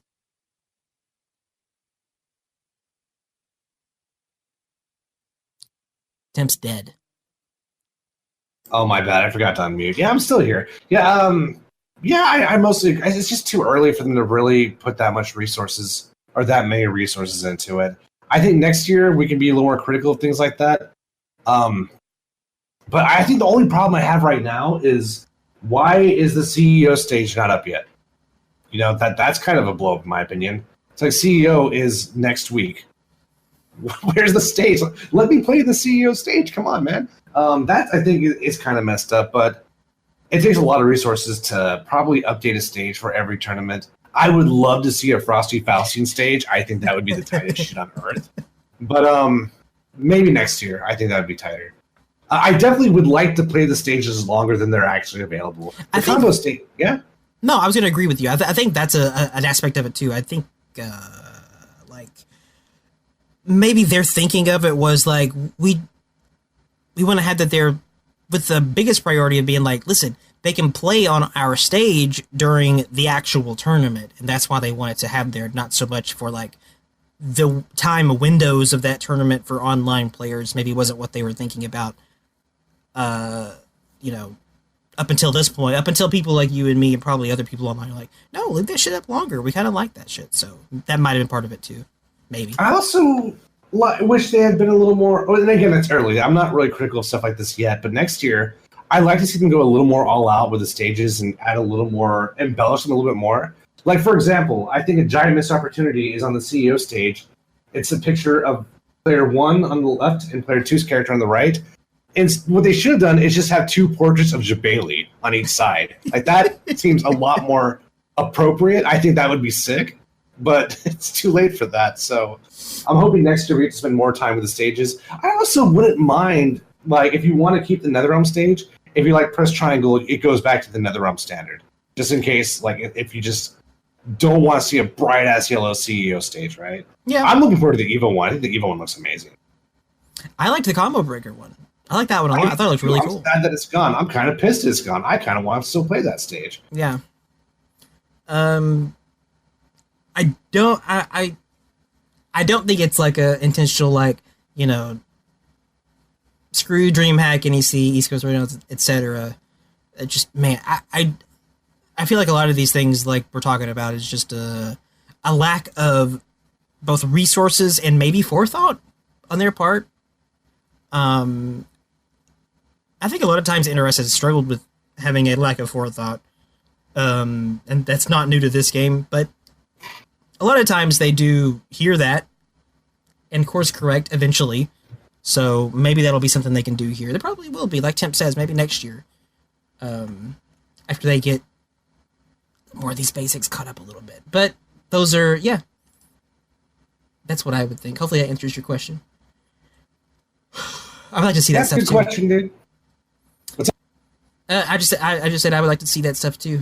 Where are we at? Liam, who is awake now in Japan, asked, I know it's early, but on initial impressions, do you guys think Shang is tournament viable for the high-level players? Tip has played him a lot more than me. I played a lot of D4 Shang yesterday, and fuck. But then again, I say fuck. That could have just been D4, but I don't think so. I think Shang has got some good shit. What do you think, Tim? I think it's great. I don't think he's missing anything right now. He's got good damages in his Skulls preset. He's got very good buttons, very good ranges. He's not necessarily safe.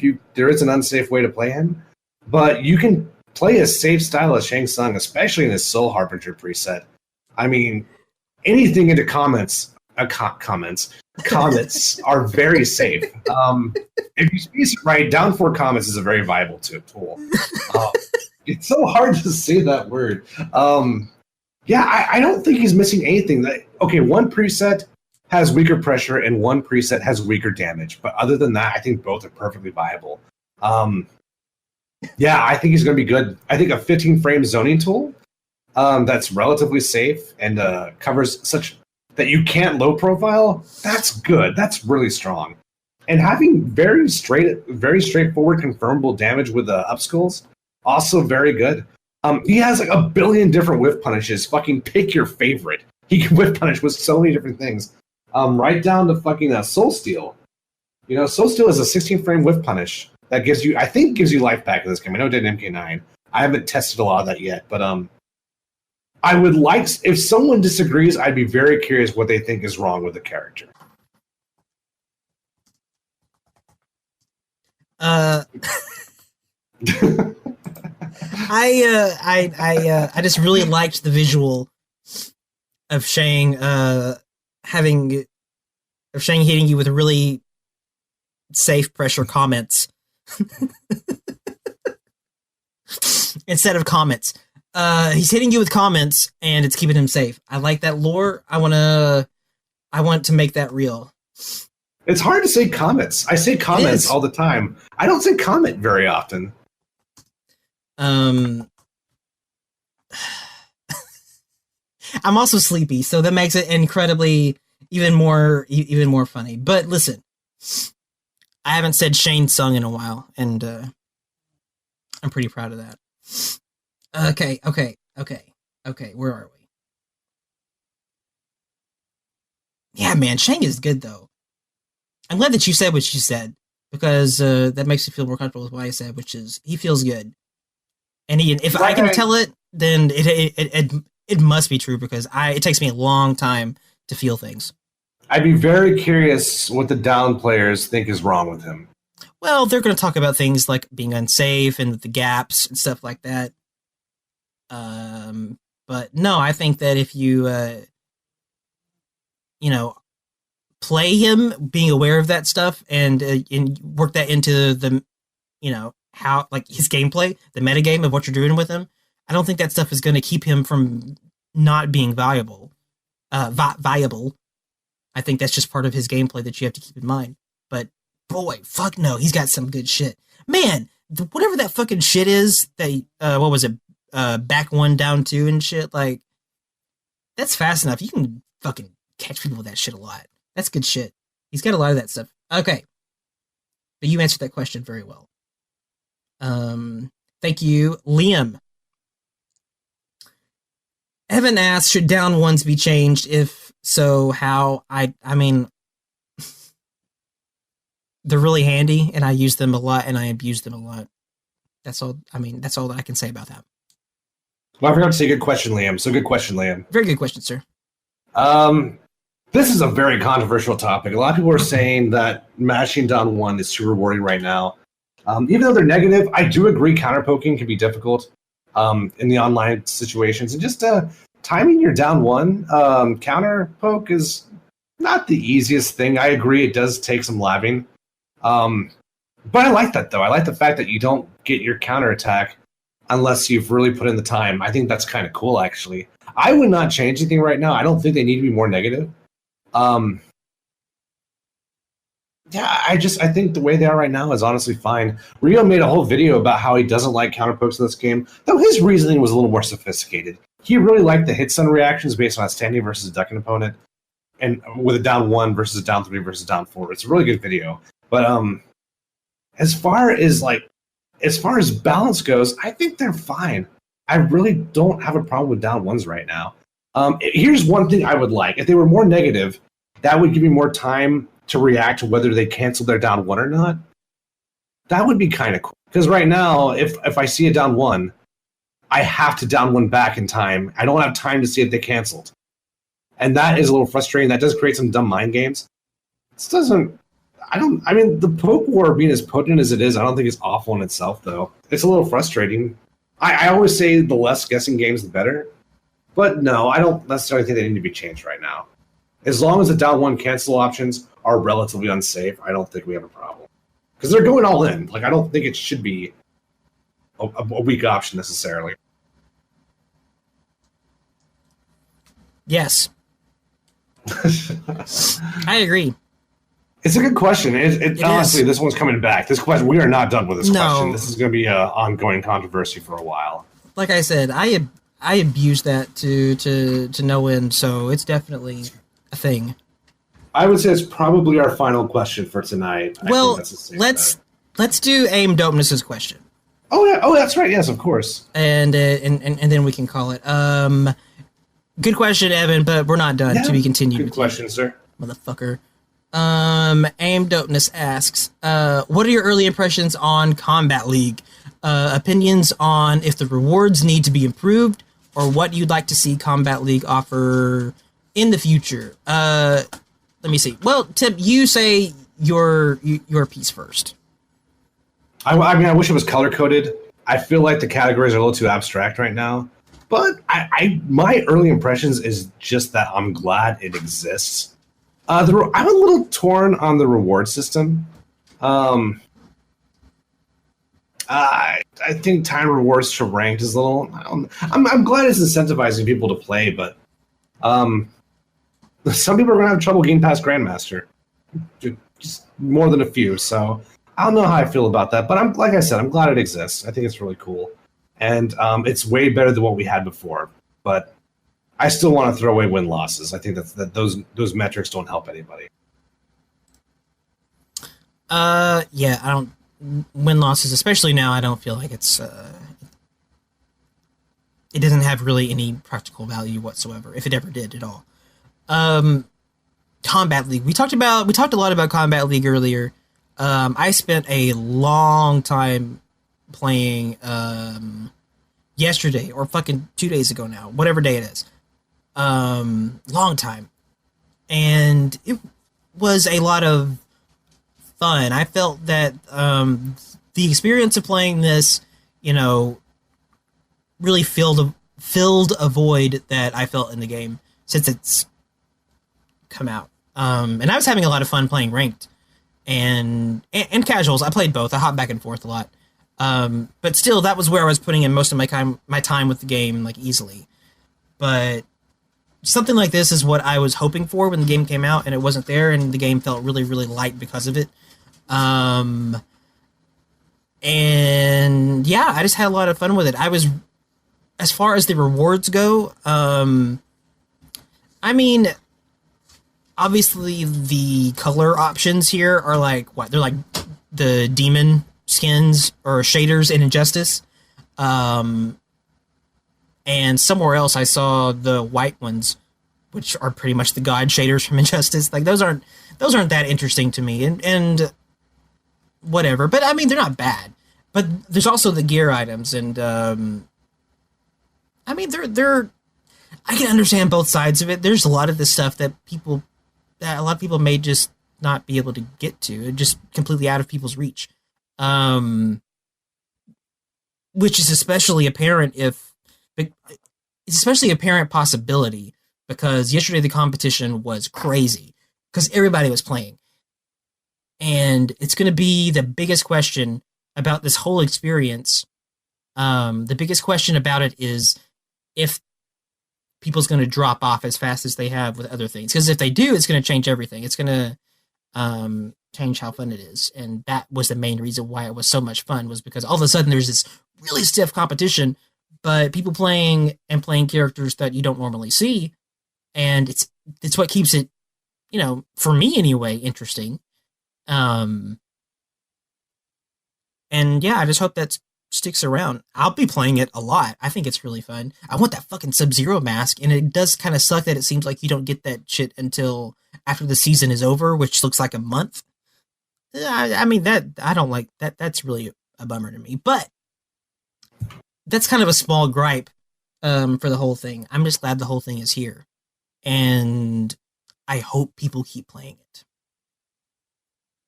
That's my take. Yep, I'd agree. Very uneloquently at 1:30 in the morning, but it's a lot of fun. It's a lot of fun for players like me. But I don't know. It's like around here, it seems like there's not a lot of players like me who prefer to play ranked and stuff. So I mean, I don't know. I have a hard time judging how quote good it is or whatever in that context. But for me, it's fun. It's a lot of fun. And it's something that I was wishing was in the game when it launched. Better late than never, I guess. Woo! Yeah.